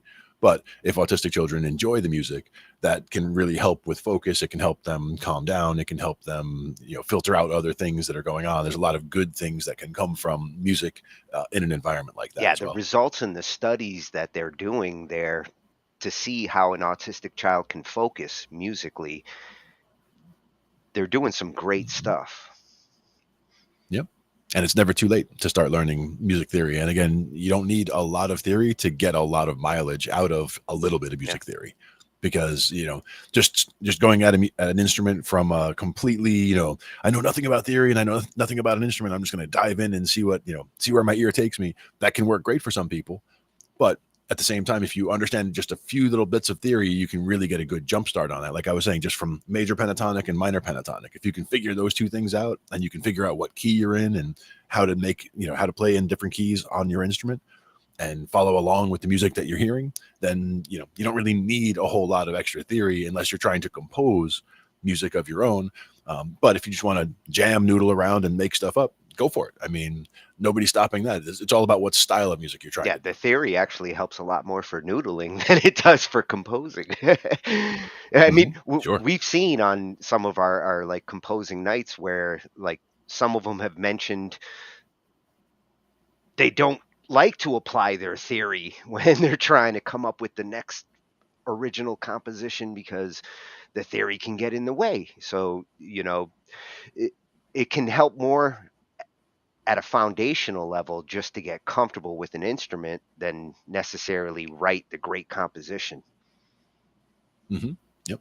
And in some cases, it just comes down to trying to be able to jam along to something. Like if you can get something that sounds good going on a little looper, for example, 2-chord loop, a 4-chord loop, whatever, you just get something going around on a looper. or a backing track and just be able to jam by using, something. And that's where the pentatonics come in handy a lot. But even just positions on guitar where you can get it, that if you're playing a certain progression like this, you can just play, these 2 frets. You can just go back and forth between these 2 notes on all the 6 strings and just go like up and down all the strings, and it's going to sound good like the whole way through. And you can get comfortable with that and just try, jamming around and land in different spots and see how that feels. And you find a couple of spots that are like, yeah, it feels really good when you land there. So you like, that's the one that's going to be the root. And then the second best place where it feels like you land, that's going to be the 5th, and the next best place is the 3rd, So you'll figure that out over time, that just the ones that feel the most settled are those chord tones where it's, you'll see those in the arpeggios. You'll see those, most of the things, most solos people will be doing will be hitting all of those tones a lot, all that kind of stuff. Like Madonna said, get into the groove. Yeah. Got to follow that groove. The timing is always important, and being sure your phrases breathe also.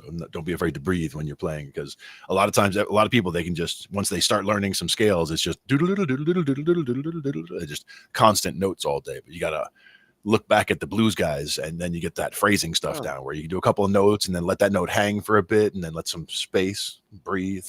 Then find those spots where ripping through the scales comes in handy and then complement them with a chord. Yep. If you're about to like come into the next scale, like there's going to be a transition to somewhere else, like, throw those little moves in there to get to that next spot rather than having the whole time just be because that can get a bit much over time. Well, and I'm sure they are teaching them the right way to balance that. At Gifted Music School, beautiful story, beautiful objective that they have there. I love that approach. Yeah, I'm going to be checking out their development there.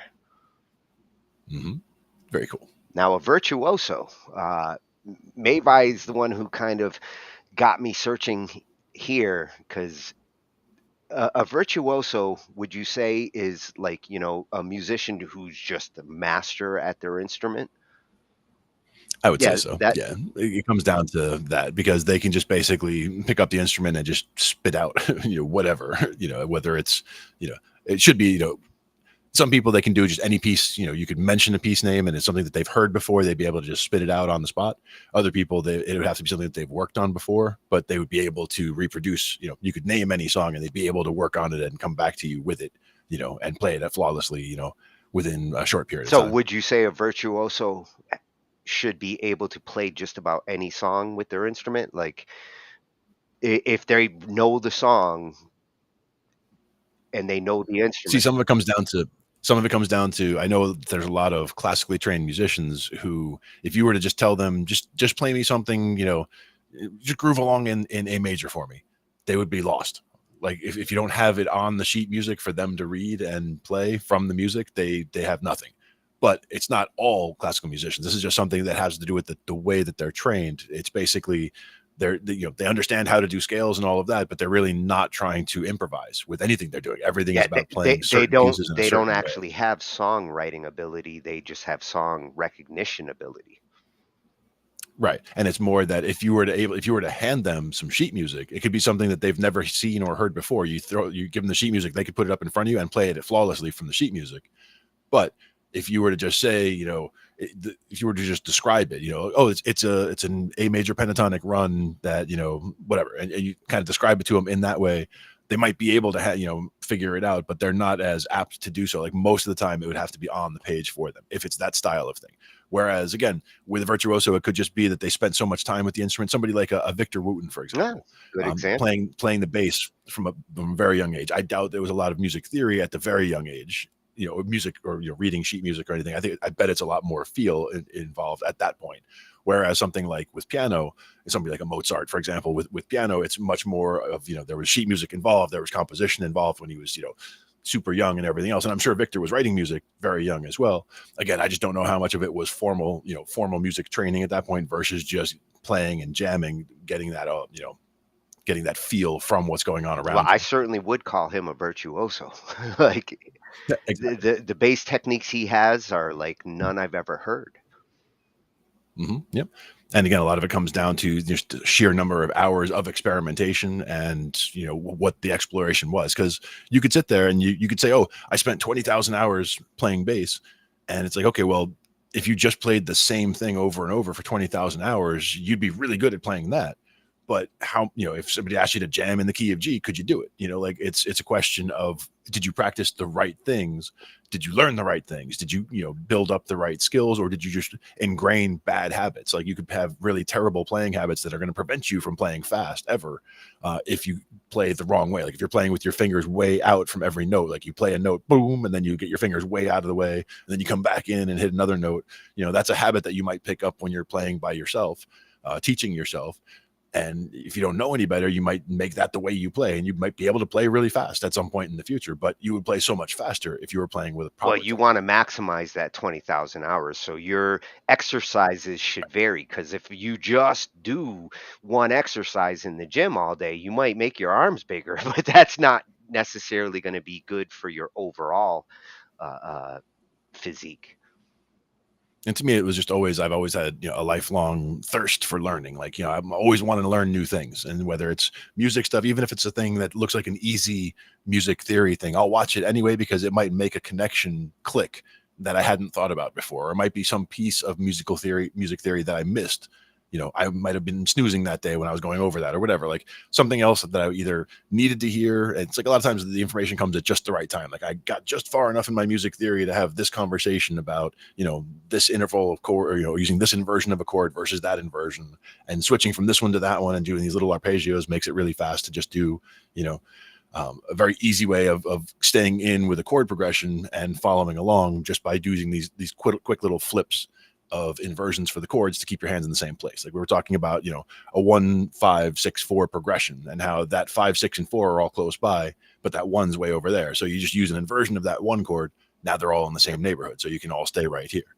So, doing things like that and figuring things like that and getting smoother at things like that can all really help.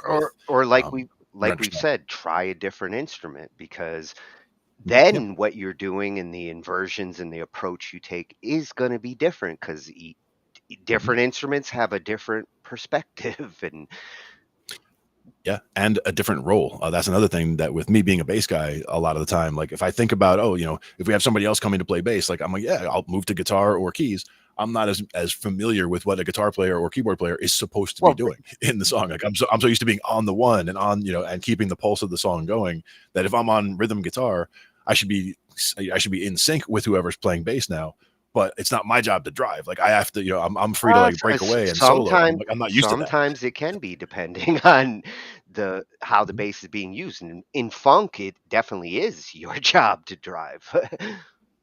Right. But that's what I'm saying. It's like, and I'm not used to those little chirp chords, like choop, choop, choop, choop, choop, like whatever you're doing, for chords and all that kind of stuff, getting comfortable with that, or whether I'm playing keys, if I'm doing, like held chords, or if I'm doing little chop chords or whatever, figuring that kind of stuff out and how that groove should fit in with a different bass player. Because sometimes we play and there's a guy who has a very Grateful Dead style on his bass playing. He does like a lot of wandery bass lines for us. And so if we get into a jammy kind of song like that, I'll be on the keys, and we have, somebody's doing guitar solos over here. Joey's doing a guitar solo over here while we have, drums going on, and we have the bass player grooving over there. And then I can just do something on the keys where I'm just kind of hanging out in a spot. And then if I just go into a solo, it all just kind of fits together, just because, again, I can hear or feel what pentatonic should work right then. And I just kind of start into that and explore up and down. And, again, figure out, get the spacing and the timing and do the call and response, like try to add all these elements in without thinking about it too much, because you don't want to have to follow a formula, and you don't want to say, oh, I want to tick this box and tick that box. It's just, knowing what the options are and just pulling from that bag and, making something that sounds good for that little chunk that you're playing. He's a wanderer. A wanderer. Yeah, got to wander around. Sometimes you do. So we're going to be going over to Rick Beato. You know how much I love this channel. Absolutely. And it is everything music on this channel. He just keeps growing and growing. 4 million subscribers. Go, Rick. Nice. Yeah. And no matter what topic we seem to have, like, he has covered it all at one time or another. Oh yeah, it's in there. But for this one, I wanted to see, what the definition of a virtuoso is from, like, a legit source. Let's see what Rick has to say. era of virtuosos. Because of YouTube, Instagram, Facebook, you can see virtuosic performances by people from all over the world on all different instruments. When I was growing up, occasionally you would see a performance like this on Ed Sullivan of a young Yitzhak Perlman.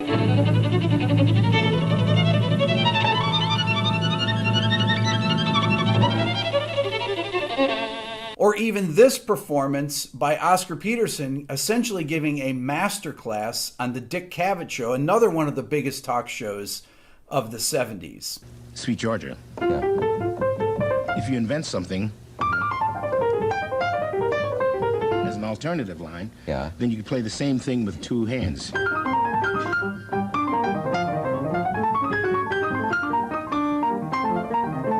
Can you imagine seeing something like that on Jimmy Kimmel or Jimmy Fallon? A player like Oscar Peterson giving a master class with the host, asking them questions about how they reharmonize things or how they play two-handed octave lines. Now, getting back to virtuosity, because of these learning tools like YouTube and Instagram, Facebook, any kid anywhere in the world can go on at any time and watch any of the masters from the 40s, 50s, 60s, all the way through today. And they can learn the techniques that they never would have ever been exposed to when I was a kid.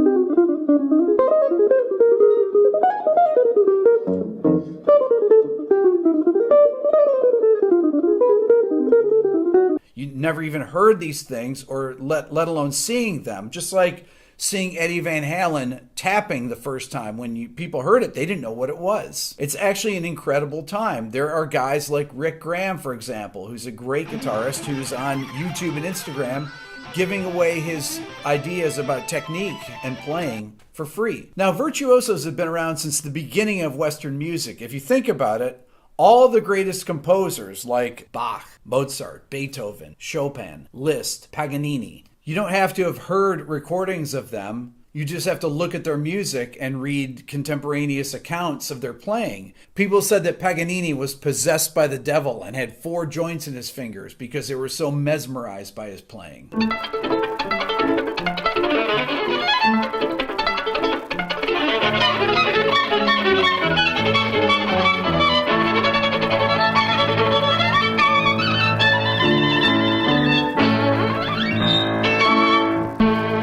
That was violinist Jascha Heifetz playing Paganini's 24th Caprice. Let's check out some other great classical virtuosos.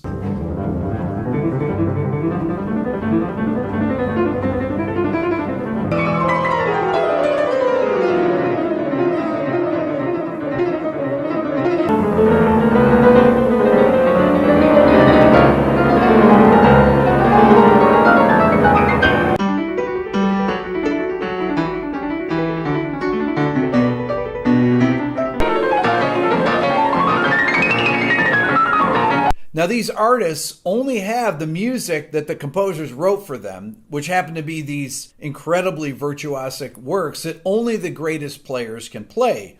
Kissin was just playing the Chopin Opus 28 Prelude in B-flat minor.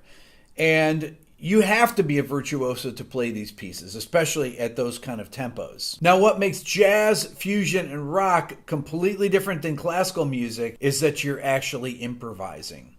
Or at least you're trying to improvise. So this type of virtuosity has a second component, which is equal, if not more important, which is inventiveness. What are they playing in these fast passages? If you slow them down, will it have the same effect, or will it be even more impressive?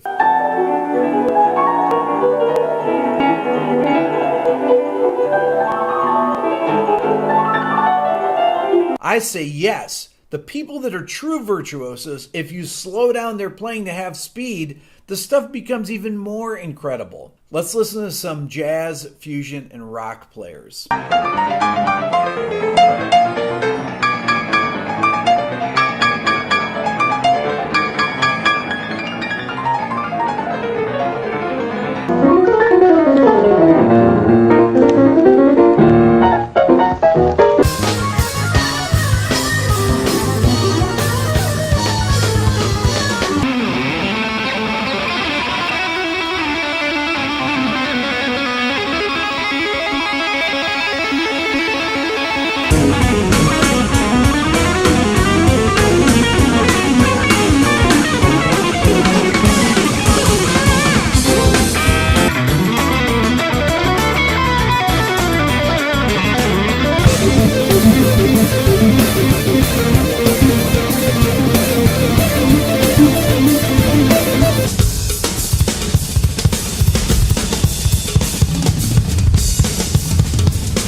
Think about it.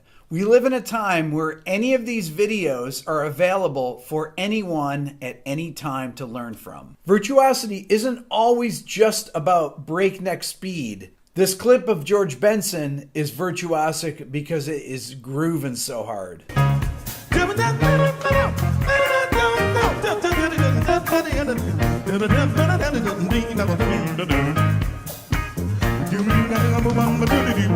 I'll take that clip any day over the fastest shredder guitarist out there. Remember, it's not how fast you play, it's what you play when you're playing fast. That's all for now. Please subscribe here to my Everything Music YouTube channel. If you're interested in the Beato book, go to my website at www.rickbeato.com. Remember, subscribe to my Instagram, which is @rickbeato1. Thanks for watching. Oh, I knew he would explain it properly. Yep, there you go. And who knew Paganini was a stoner? 4 joints. No, but 4 joints and everything. It's true though. His fingers were like mutant fingers. Like those fast ones. Now, Django Reinhardt is another one that, as far as like he was a gypsy jazz guitar player who had lost the use of 2 of his fingers, so he's basically doing all these lines with only 2 fingers on his fretting hand. So he's doing all these fast moves where he's doing these lines that sound very complicated, sound like he's fretting up like a storm over there, but it's basically just using 2 fingers and going back and forth while he's going up very fast. And he does more with 2 fingers than a lot of guitarists do with all 5. He's got Tony Iommi beat. Exactly. Tony only lost a little nub. Yeah, Jerry Garcia also, but that was on the picking hand. Yeah, but yeah, it's about making it work. On the picking side, it wouldn't be as big of a deal. I mean, it still would be though. I wouldn't want to lose anything on my hands. Yeah, it would be a big difference for piano, like as well, like you're saying. Well, those examples he showed there, like, and I love that he emphasized it wasn't just about the speed, because you do think with virtuosos, it feels like it's all about the speed, but what you're actually playing, like he said, is more important. Yeah, and that's where a lot of times, seeing as people progress, they get from being able to play something and they can play something musical, and then suddenly they are able to play so fast because they're able to, double their speed very quickly, because all of a sudden you get into, once you lock down the mechanics of being able to pick very quickly and and getting, being able to go back and forth like that with the picking hand, all of a sudden now what are you doing with the fretting hand to make that work? And you can all of a sudden double that speed if you're adding in open strings in between all of that. So there's a number of different tricks you can do to basically quickly double and quadruple your speed once you get confident with what you're actually playing. So that's where, understanding the notes, understanding what you want to play, and understanding the space, being able to put that space in to leave, let the song breathe. That's the important thing to me.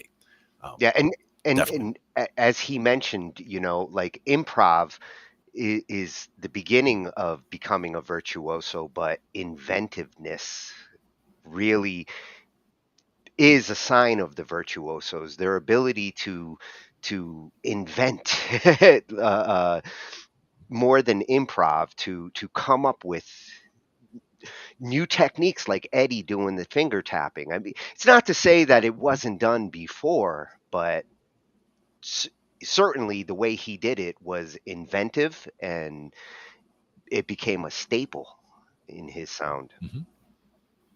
And if you go somewhere where there's an open jam, for example, and you jump up to play with a bunch of people, and it's just, what are you guys going to play? And it's like, okay, let's just do a jam where we play, G and C and D, and then back to the G. And like, we're just going to go around with that. And you start into it. And, that could turn into a million different things depending on who's on stage with you, because some people, they'll just sit there and they'll just, thump on that G and then thump on a C and then thump on a D and then come back.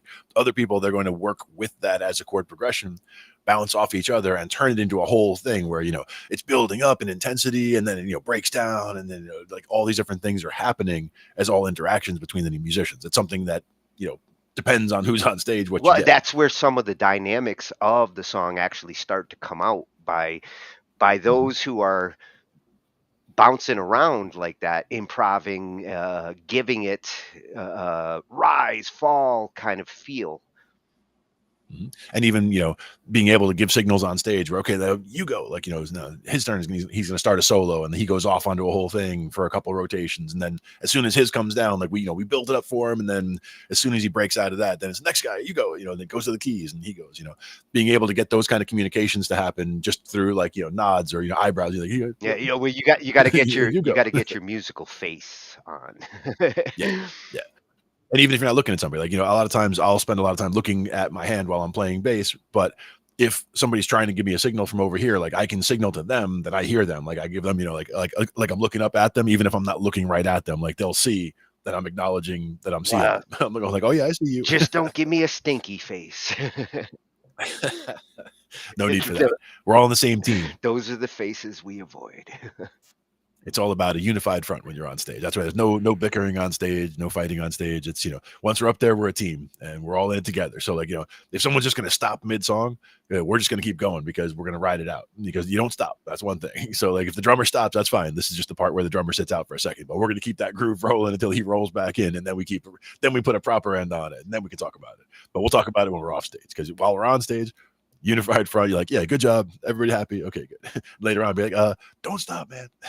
Don't ever stop. I'll kick a band member's ass if he stops. In the middle of train wrecking something, like if you guys start into something, I've seen it happen where sometimes a band starts into something and it's one of these complex timing songs, and the drummer happens to, the drummer and the whoever's doing rhythm, they come in off sync where, he's on the 3 and he's on the 1, and it's never going to resolve itself unless one of them or everybody like jump ship. But like everybody's on board with this guy, and then this guy's off, and is it ever going to resolve, or is this going to be a train wreck? It's going to be a mess. So sometimes we'll just like, wait, like let's all start together on the 1. If everybody stops, it's accepted. You still don't want to. I mean, like the rule is you should never just all stop, but it would be better if whoever, like, if most of the people are over here with this guy, like everybody should jump on board with them. And so it's if the drummer's off by half a beat or whatever, like he should just put an extra couple in there, and he'll be back on where he should be, bringing it back around like that. But then it's how many times have we done it now? Like, oh, are we on the 3rd time around already? So a good drummer should be conducting that. Well, yeah, and a good band, they'll be ready to just keep that vamping around until everybody's on the same page, and then okay, let's start right here. Okay, good. So it's all about the signals. I knew Rick was going to explain Virtuoso for me. Awesome job. Yep. Always good stuff. And to shift, now we're going to look at a savant. Unusual story. Banged his head. Turns out he's a musician. And this does happen. I feel like I've experienced somewhat the same thing, not to the same extremities, but I've seen what, like, a big headbang can do to change your personality, change your interests, your skills. I felt that after that experience. Yeah, absolutely. And this one comes from WMX Presents. Yep, at WMX Presents over on YouTube. Channel for creativity, music, art, and entertainment. Sounds like our kind of channel. Sounds good to me, for and sure. He's got a Matchbox 20. I just finished doing this song the other night. Nice. It's kismet. You read your mind. Well, Derek Amato, as I mentioned before, you will find his story across YouTube. Many have studied this as an example of, like, having that kind of accident and side effects that can happen. Some good, some bad. Mm-hmm. Exactly. But like they ask here, if you were given a superpower that came with debilitating side effects, would you want that superpower? Again, depends on the power of the superpower and how debilitating the side effects are. Well, a musical superpower in this particular case. But I think the idea is don't try this at home, kids. Don't go out and, seeking head trauma to see if you can turn yourself into a musician. That's the main idea. But we are, investigating how the head trauma caused this type of effect, it gives a window into which sections of the brain are most involved in his case. Yeah, what possibly could lead to a savant in an artistic skill from this kind of situation. Yeah, like we were talking about before, if certain sections of the brain are damaged, it can be, like you said, entire other areas of the brain take over and maybe better at, what they, we're trying to do. Maybe they have better access to the memories that are near there, makes it easier to learn different things. It can be a lot of different reasons. Or takes a different approach to the thought process, where all of a sudden it gets easy because this part of my brain understands what I'm doing. Right, exactly. It could be better connectivity, all that kind of stuff can be factored. So let's learn a little bit about Derek Amato. Sudden musical genius.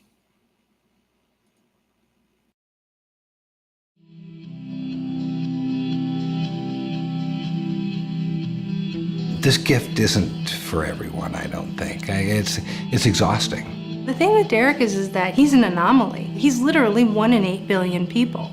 If this would have happened to most people, it probably would have just shut them down. It's a gift, but nobody knows what the long-term consequences are. Sometimes people actually kind of treat me like a superhero, and what they don't realize is that there is a dark side to this gift. I had never touched a piano. I was a regular kid. I played baseball and chased girls, like boys do. I dove into a swimming pool 9.5 years ago to catch a football, and I hit my head in the shallow end of the pool. Basically, when I got back from the hospital, I slept for 5 days. On the 5th day, I woke up, and that's when I walked up to the piano. It was dusty. I knew nothing of it, how to play it, and I was just hoping to hit a couple notes, and that's when my hands just kind of went crazy, and I was playing fluid. It was instant. There was no building up or rehearsing or practicing.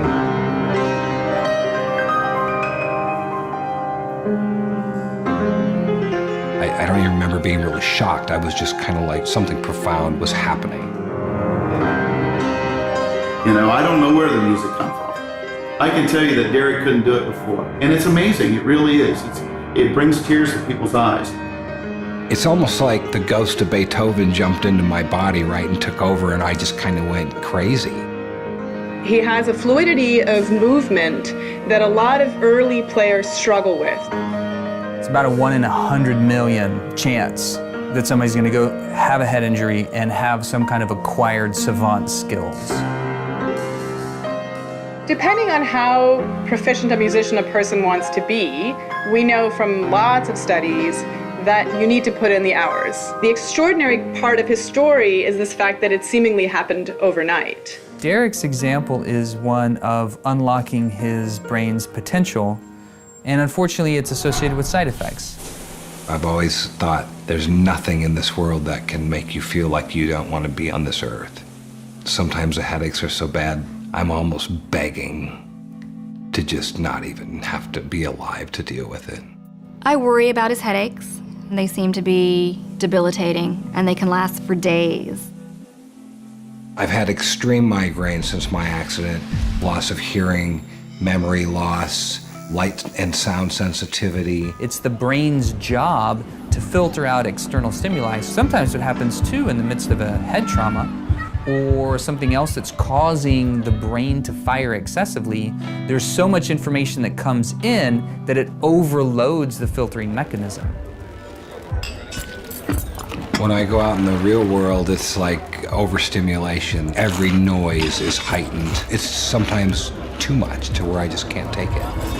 I've collapsed and passed out several times in the last 9 years. I'm in my room and I heard wham, and he went down.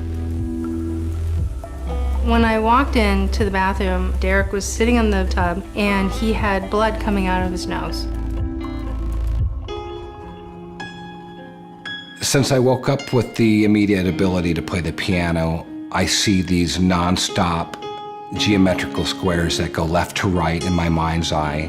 And it's not repetitive music going in a circle just like one song. Each one of these squares maybe have a lot of notes to each square rather than just one note. Derek sees white and black blocks in his brain 24/7, and another part of Derek's brain is interpreting that as music. If we can find the precise neural areas in Derek's brain responsible for his talents, then hopefully we can develop a pill that can regenerate that in ordinary individuals. It's almost as if someone just basically plugged a super intense musical stream into my brain. It's 24 hours, non-stop composition, even when I'm sleeping. Some people with synesthesia can smell color. In Derek's case, he can actually see sound. The squares tell my fingers where to go. And since I don't understand where a D minor is or an F sharp, if it's in those blocks and squares, I'm hitting that D minor and I don't even know it. And I don't capture every note that I see. I don't think it's possible.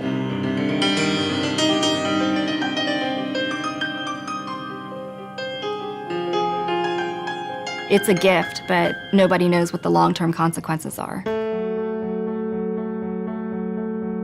Doctors have suggested that I try taking anti-seizure medication, and my choice is absolutely not. Why would I want to take a synthetic product that could possibly cloud this whole process or even make it go away? I'm not willing to take that chance. I think my abilities are insisting that not only people, but doctors and everybody looking in reevaluate what simply is possible.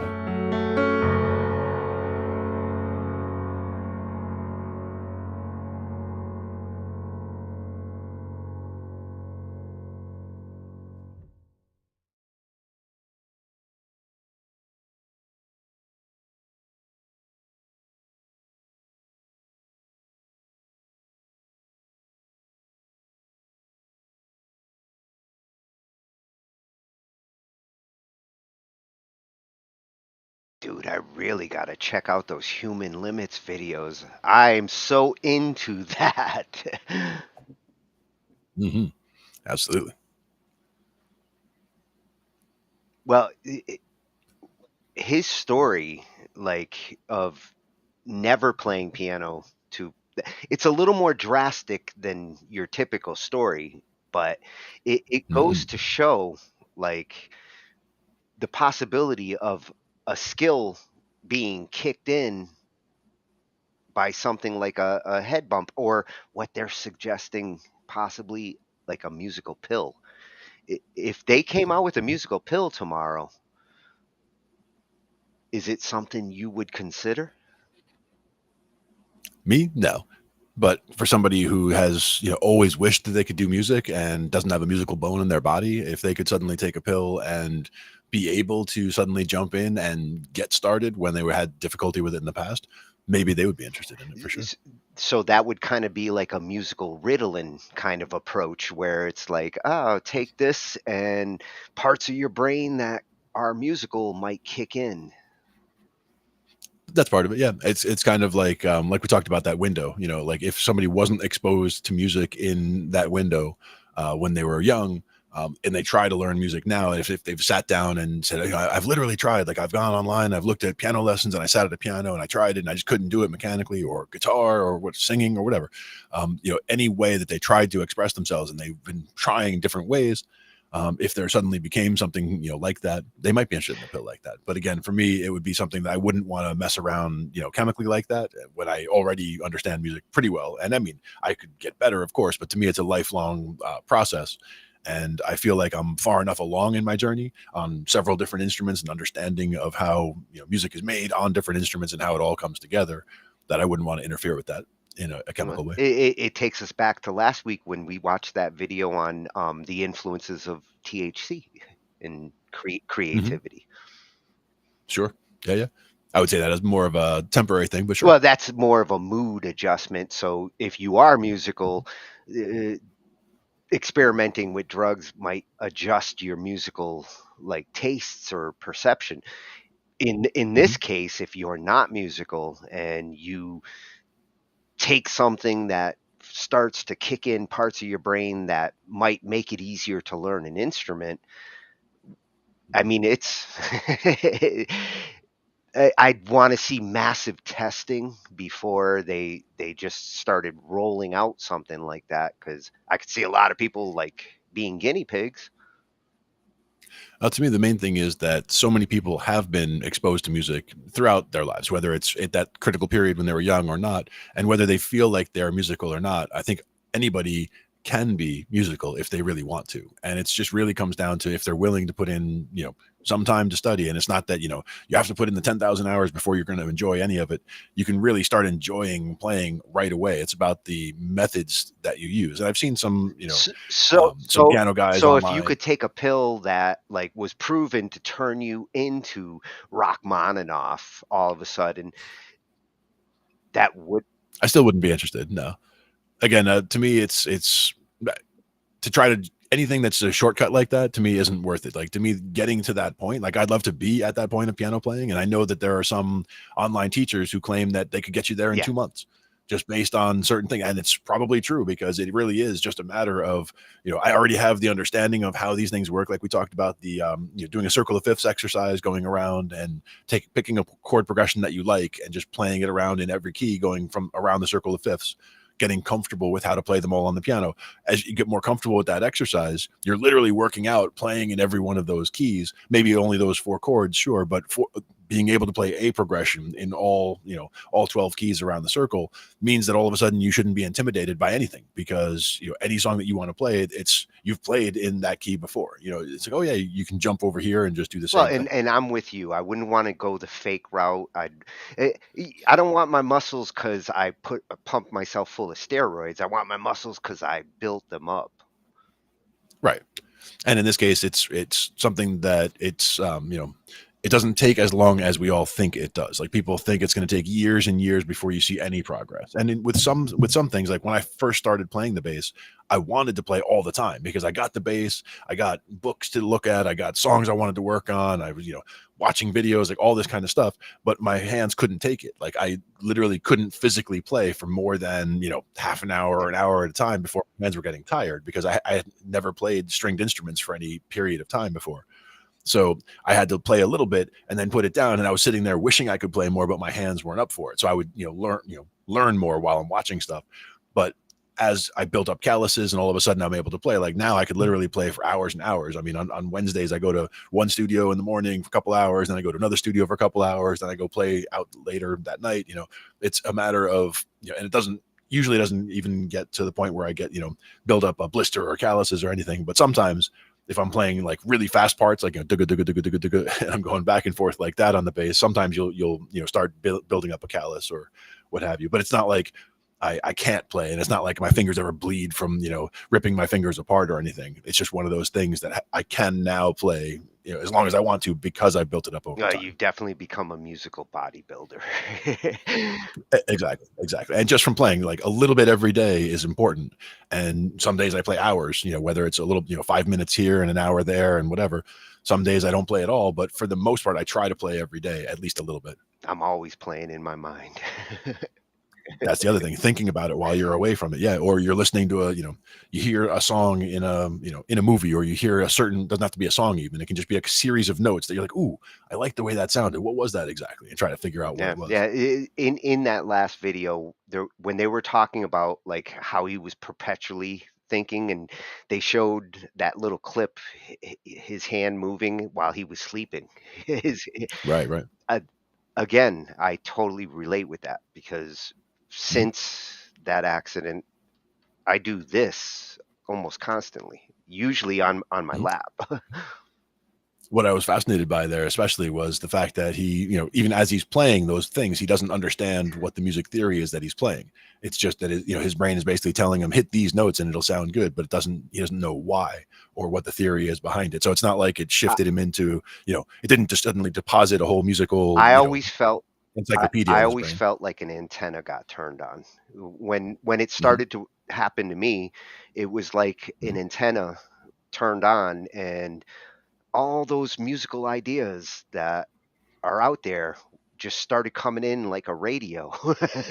Yeah, started tuning into them. Yeah. Yeah. And when Radio's a good when reference. Yeah. you let your fingers go like that and you let them do their thing that way, it's kind of like you're just a conduit of the music.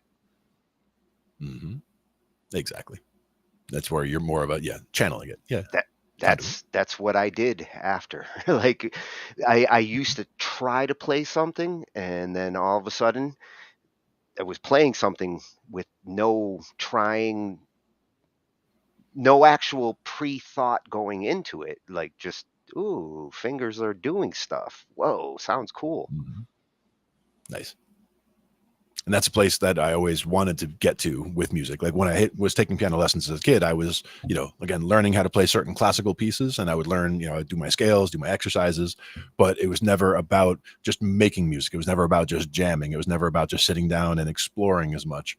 And so eventually I just lost interest in it because it was, not the kind of music that you would usually listen to. I was listening to rock music, and, there's keys in rock music, but I was never learning how to play keys in rock music. And never made that connection. And trying to play a song was how I used to approach music. Like I'd be trying to play something, trying to play like something, which was all theory driven and was work. After that, it was like, whoa, I don't have to try to play a song. There are songs that are just coming through, and I shifted from trying to duplicate to just, oh, this is what comes out my fingers when I don't put any pre-thought into what I'm going to do. It's the And for me, part of it was, again, going back to the freestyle approach. Going back to blues on the bass, and bass being an easy section of music to work with, and the blues being a very simple structure to work with. Oh,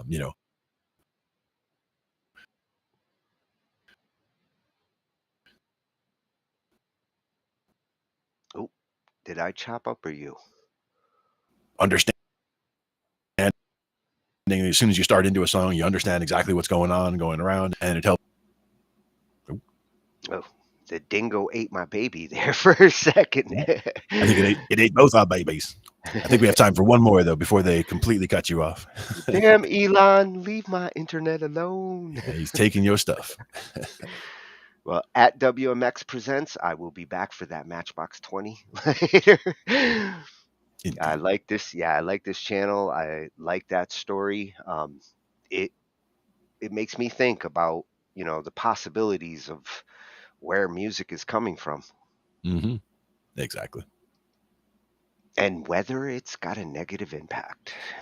Perfect one to finish off. I mean, we saw, like, children's perception of music and how music plays a part in development. And this discussion is about possible negative influence in development. Mm-hmm. And this one's coming from? This is a manned up conversation. Conversations. Mm-hmm. There we go. Yep, at Manned Up Convos over on YouTube. Can music have a negative influence on children? Yeah, and again, he asks questions. Mm-hmm. All right, one more for tonight.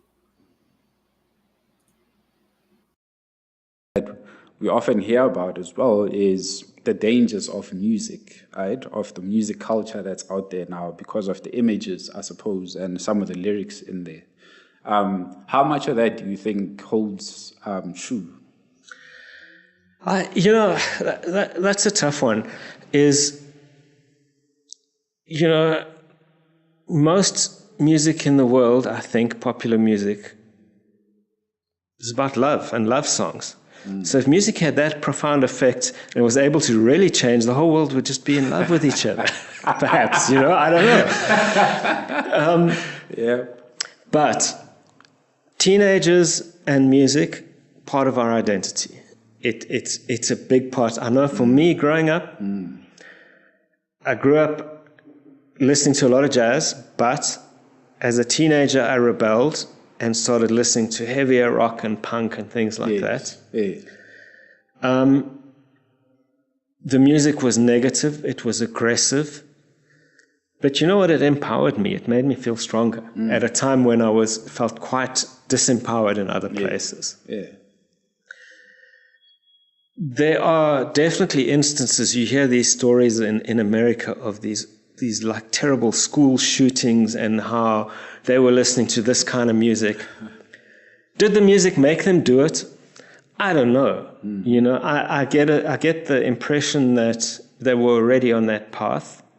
And as I said to you, we use music to help change our moods, and maybe it enhanced that mood. But I don't know how damaging music can be. I think there are probably elements of it that can be dangerous, let's say. But I think, you know, we live in a dangerous life. and I don't know, you know, I don't believe in censoring too much music. I had this issue as well, and I still don't know how to deal with it. When I started at the children's home, and there were quite a few kids into hip-hop at the time. There were a lot of older teenagers. And they were bringing in music that I felt quite uncomfortable with at the time. That was quite misogynistic. That was about things that were not meaningful to me, that were about wealth, flaunting wealth, about materialism, about, you know, stuff like that. And this is what they were listening to. And I had to really think hard about it.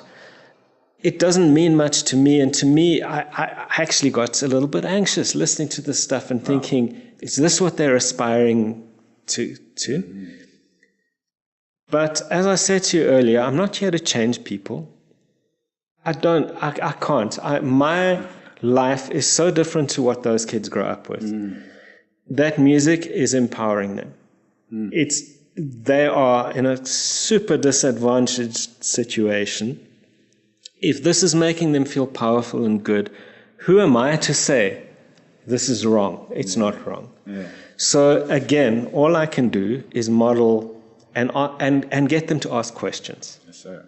To ask questions. That's all I can do. And to interrogate what they're listening to, why they're listening to it. But it's not up to me to say what's good and bad and what's right and wrong. I don't have that power.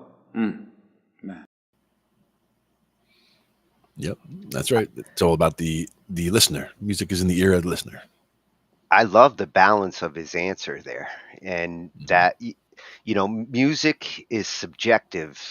So to determine like whether this is a good message or a bad message, one parent's opinion might not be the same opinion to another, and each kid's different. So parents got to know their kid to determine whether they're hearing something that's bad for them. Yeah. And again, a lot of it, to me, a lot of it came down to things like rap battles or things like that, where, you know, where there's an antagonistic component to it, where it's a fight. You know, you got two people up there and they're both going at each other. And to me, like, that's never what music has been about. And that's just because of, you know, my interpretation of music. The way it's not saying that this is right and that's wrong. It's just saying that, you know, I wouldn't go out of my way to make something like that, because to me, music is about cooperating. Like, I'd rather get people and make music together where we're making something in common, you know. But the music you listen to as a teenager that he was describing there, you might not have been a musician yet. And the music you listen to, like he mentioned, as he became a teenager, he started to listen to harder music, rock and punk, which now you're shifting from music that might be more group incentive and benefit to rebellious, sometimes aggressive, harder styles of music, and the influence it can have on a kid at that age is the difference between going and being a jock or growing long hair and getting up on stage. Yeah. And me at 17 and 18 and 19, I was at Pink Floyd shows. I saw Grateful Dead shows. I believe I saw Skynyrd. I've seen the Allman Brothers. I mean, I've seen a number of different bands, but I think the band I've seen the most over recent years is Phish, for sure. I mean, I've seen a lot of Phish shows, a couple dozen.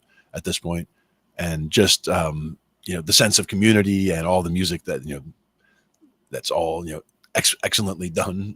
So a lot of different reasons why I go to concerts like that. But it's just again, when I was very young, there it was the Pink Floyd, it was the Grateful Dead, it was music like that I enjoyed. Led Zeppelin was always huge in my car, and having cassettes and having CDs in the car. It was always Pink Floyd and Led Zeppelin, and like I said, Allman Brothers.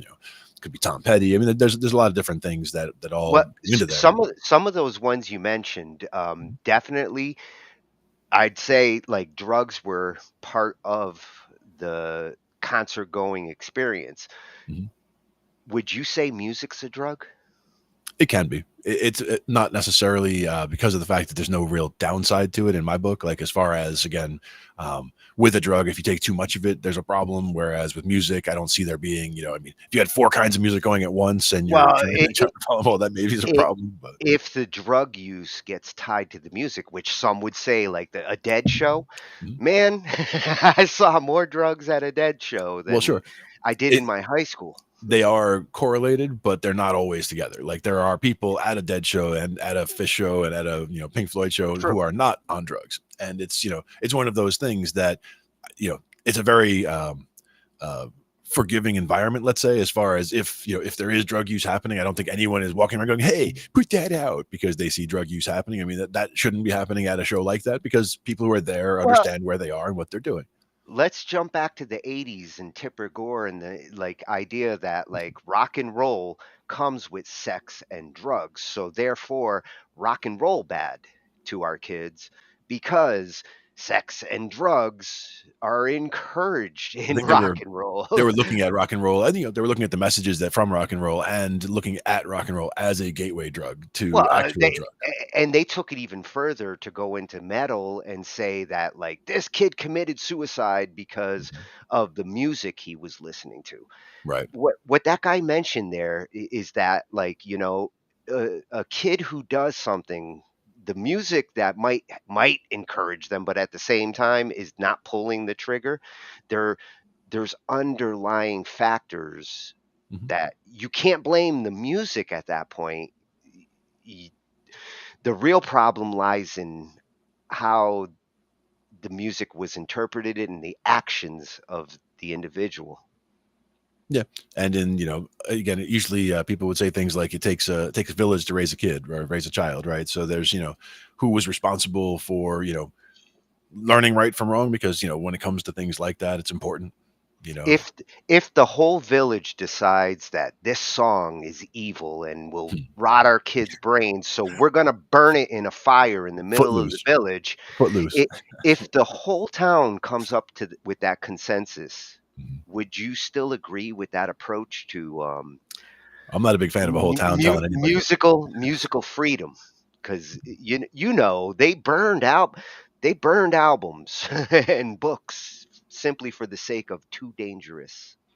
See, that's the thing, is I don't think any ideas are necessarily too dangerous to exist. So destroying them isn't necessarily the answer. Like understanding, not necessarily teaching you don't necessarily want to take it and put it on a pedestal. You don't want to be talking about it every day. If there are things that you want people not to follow, like there's music that you think is bad, rather than harping on it every day and putting it out there so that it's always in the news or whatever, it would be better to basically focus on a little disclaimer of why it's bad and what would be a better way to go about it. I mean, I'm sure there's music that's not that bad that you would consider that is similar enough that would be interesting to the people who like that music, for example.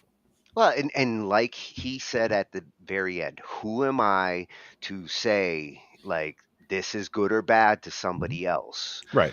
You have to be humble enough to recognize that even if all of us think this is horrible, horrible message, dangerous to our kids for them to hear, burning it in that approach is not the best solution. Teach your kids that this is bad. Teach them to like say that's garbage. I don't want to hear it. And again, anything that would end up in a situation like that, any music that is that bad, I mean, it's not just that it's, it's a little out of tune and a little pitchy and a little repetitive. I mean, we're talking about, a bad message being sent, for example, or A glorifying. little bitchy. Well, again, it could be things like glorifying, like they mentioned, things like, misogyny, or things like, violence against, people and things like that. I mean, there are 90% messages. of 90% of hip hop these days. I understand. And that's what I'm saying is, like, people can, make that argument that, they don't like the idea of glorifying those ideas. I mean, when you got to the materialism at that point, that's, a whole different story. That's, another way of looking at it. But like, to me, the bigger problems would be things like misogyny and violence and things like that, because I'm not into those as messages. I like to avoid that kind of stuff. But again, it has to do with what you're surrounded by in your environment as well. If you're in an environment where there's constant violence everywhere, and it's all about how much, what you have materially, and, how you treat people around you, in bad ways to make yourself seem larger or whatever, there's, that's not something that's in the environment that I'm in. So it's not something that I, would have on my, in my vibe, that's not the way I, am. But I don't hold it against somebody else because they do. I might be surprised by it. I might, not want to, glorify it if somebody else is doing it. I might not seek out their music and things like that because I don't resonate with the message. That was the word I was looking for. Resonate. How you write about materialism as an artist to your audience, you can take the hip hop approach and try to look big, even though you're not, and write about like the materialism of how rich you are, or you can take the Pink Floyd approach and write about money, and that works awesome and creates a classic song. Whereas, like, bragging about how much money you wish you had and you're trying to look like it isn't as convincing to a musical audience. I was thinking more even the cautionary tale of, the person who had $1 million and ended up losing it all, like a story song, talking about somebody who, rose in, fortune and then, fell hard because of whatever, or the love song, of if I had $1 million, and turn it into, like, how you use that topic in your writing is the difference between whether you're writing a bad message or a fantastic message. Exactly. And that's why I wouldn't want to condemn an entire, genre of music or entire style or any of that, because again, there could be very good examples of, good messages or messages that are, bad, but it's bad against a bad character, in a story, for example, it could be, but, again, it's about what message that you resonate with, that you want to listen to and follow. Most of the music that I listen to is, happy jam music, or, psychedelic, music that, 23-minute long songs that are instrumentals, things like that, that kind of stuff I enjoy. And so that's what I like to listen to. It's not necessarily all jazz stuff. Sometimes I'll throw some jazz on there and start listening to that. It's more of a recent thing, but it's all just a question. You never judge a genre based on a few songs in the genre, right? Because no few songs or messages could represent a genre. True, sex, drugs, and rock and roll, but sex and drugs just got appended to the rock and roll. Rock and roll as a genre covers a lot more. Sure. And the thing is also that, I don't think any genre is immune from people who have either a big ego or a bad message. I mean, not that there's examples in every genre, but I don't think any is exempt from it. Like, there could be an artist in any style that is, sending a bad message, misogynistic, or is sending a bad message about violence, or is just a bad person, like, who, there's constant stories of when their band goes somewhere, they're, mistreating, waiters at this place or whatever, there's a lot of different ways people can be crappy about, while their music is still great, but at the same, that's why to me, it's more the people who, the stories you hear, they're good all around. It's like, oh, they're a great guy. They stopped over here, like they had time for the fans, this and that. Not everybody can be perfect all the time, but it's great when the balance, on balance, they're on the side of the fans and trying to get their music out there and trying to be in support of the people who are supporting them. And genres tend to go in different waves of like they're in, they're out, they're in, they're out. And the artists who keep those genres alive at certain times, you might hear the same theme over and over again. So, like, hip hop in the 90s went through like this bad boy a decade where like everything was rappers going to jail were the huge ones on the charts because of their notoriety. And it doesn't mean all hip hop is gangster style notoriety, but at the same time it got associated with it in the 90s because there were so many at the time saying the same message, and people start guilt by association. Oh my god, all hip hop is gangster, rap, which there was a lot of faith hip hop going on at that same time that was getting ignored. Mm-hmm. Right. And a completely different message, obviously. Yeah. Yeah, and what people were associating, like, oh my god, all hip hoppers are this, is like thinking like all rockers are sex and drugs. Right. Now there's also different ways that can work where you could say all hip hop and put a different box around it where if it has to do with the style of the drums or like, having, more about the construction of the song rather than, other than that, trying to put things in boxes. It's more or less just putting it in a certain category. It doesn't have to be about what the lyrics are. The actual music appreciation, when people start listening to the actual music and say, ooh, that style is this, that goes beyond message. And that's the beauty of genres, is that genres are categorized based on musical styles, not messages. Right. And when you have something that breaks down as much as, like you were talking about metal before, I mean, how many different subgenres are there of metal? I mean, there's a lot, right? And some of those those down. Some of those subgenres are all about message. Like, oh my God, black metal has to be this, this, and this, and it's all message driven. That subgenre is just like categorizing. Oh, there's the gangster rap. There's the religious rap. They're just making the subgenres to classify messages at that point. Right. And as opposed to things that are just stylistic or again based about the structure of what makes it that kind of a song. Yeah, and there's bad messages in every genre. So, like, if we'd have to get rid of every genre if we didn't want to have something where bad messages could come through. Right. But again, I just happen to prefer, I resonate more with positive messages and, uplifting music, but, of certain styles, like I like rock, I like funk, I like, stuff like that, reggae, like all those kinds of things. Like I always enjoy playing those and, just throwing them on and listening and playing along and, getting into it, figuring out certain things, certain licks and runs. Well, and things like that. they're all party genres. Like, I've never heard a reggae song that didn't make me want to party. Yeah. And to me, it's about the bounce. Yeah. I mean, it's very, and being a bass driven guy, like going into something like reggae, like you can definitely hear the bass in the reggae because that's very prominent. And so that's something that same with funk. Funk is just the groovier version of reggae. Yeah. And that's where, again, we talked about the James Brown funky instrumentals as one of the things I like to, on a Sunday morning, I might just throw that on and, throw the headphones on and grab the bass and just play along to, some instrumental James Brown stuff for like an hour and a half. And then like when you finish that, it's like, you feel well warmed up for the, for playing bass for the day. And also you got your groove on for a little, little time there. And you can definitely say you exercised. You get a lot of bounce in a session like that. Yeah, fuck you, shake weight. James Brown's my exercise. Yes, indeed. Dancing machine. That was a fun journey into more psychology. Like the last 2 weeks, we definitely got our psychology on.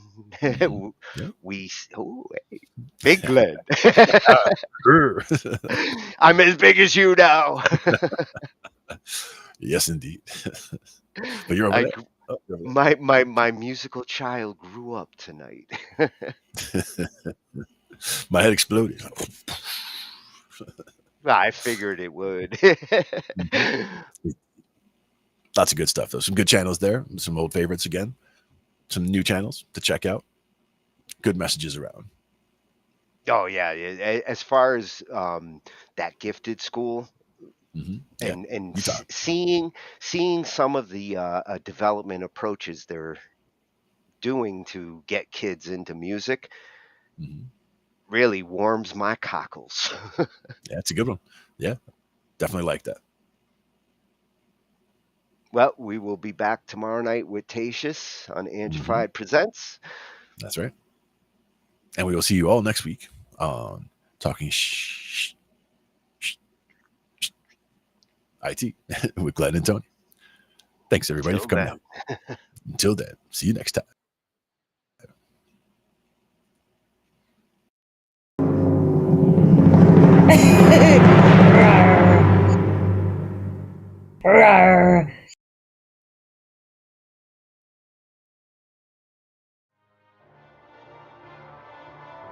Ambient noise, yeah. So now you're grabbing some band lab clips.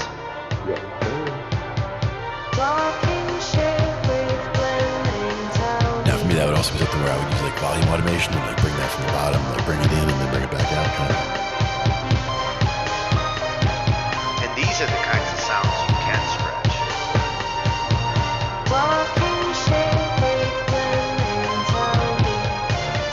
With this AI, like stretching it actually can be cool.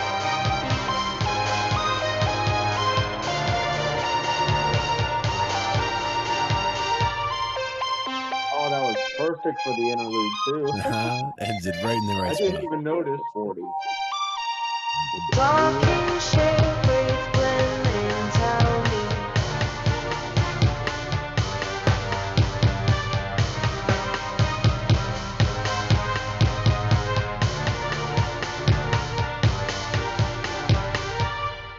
I didn't even realize the texture faded out at the interlude until it happened. I'm like, wait a minute. Sometimes you just, it was just meant to be that way.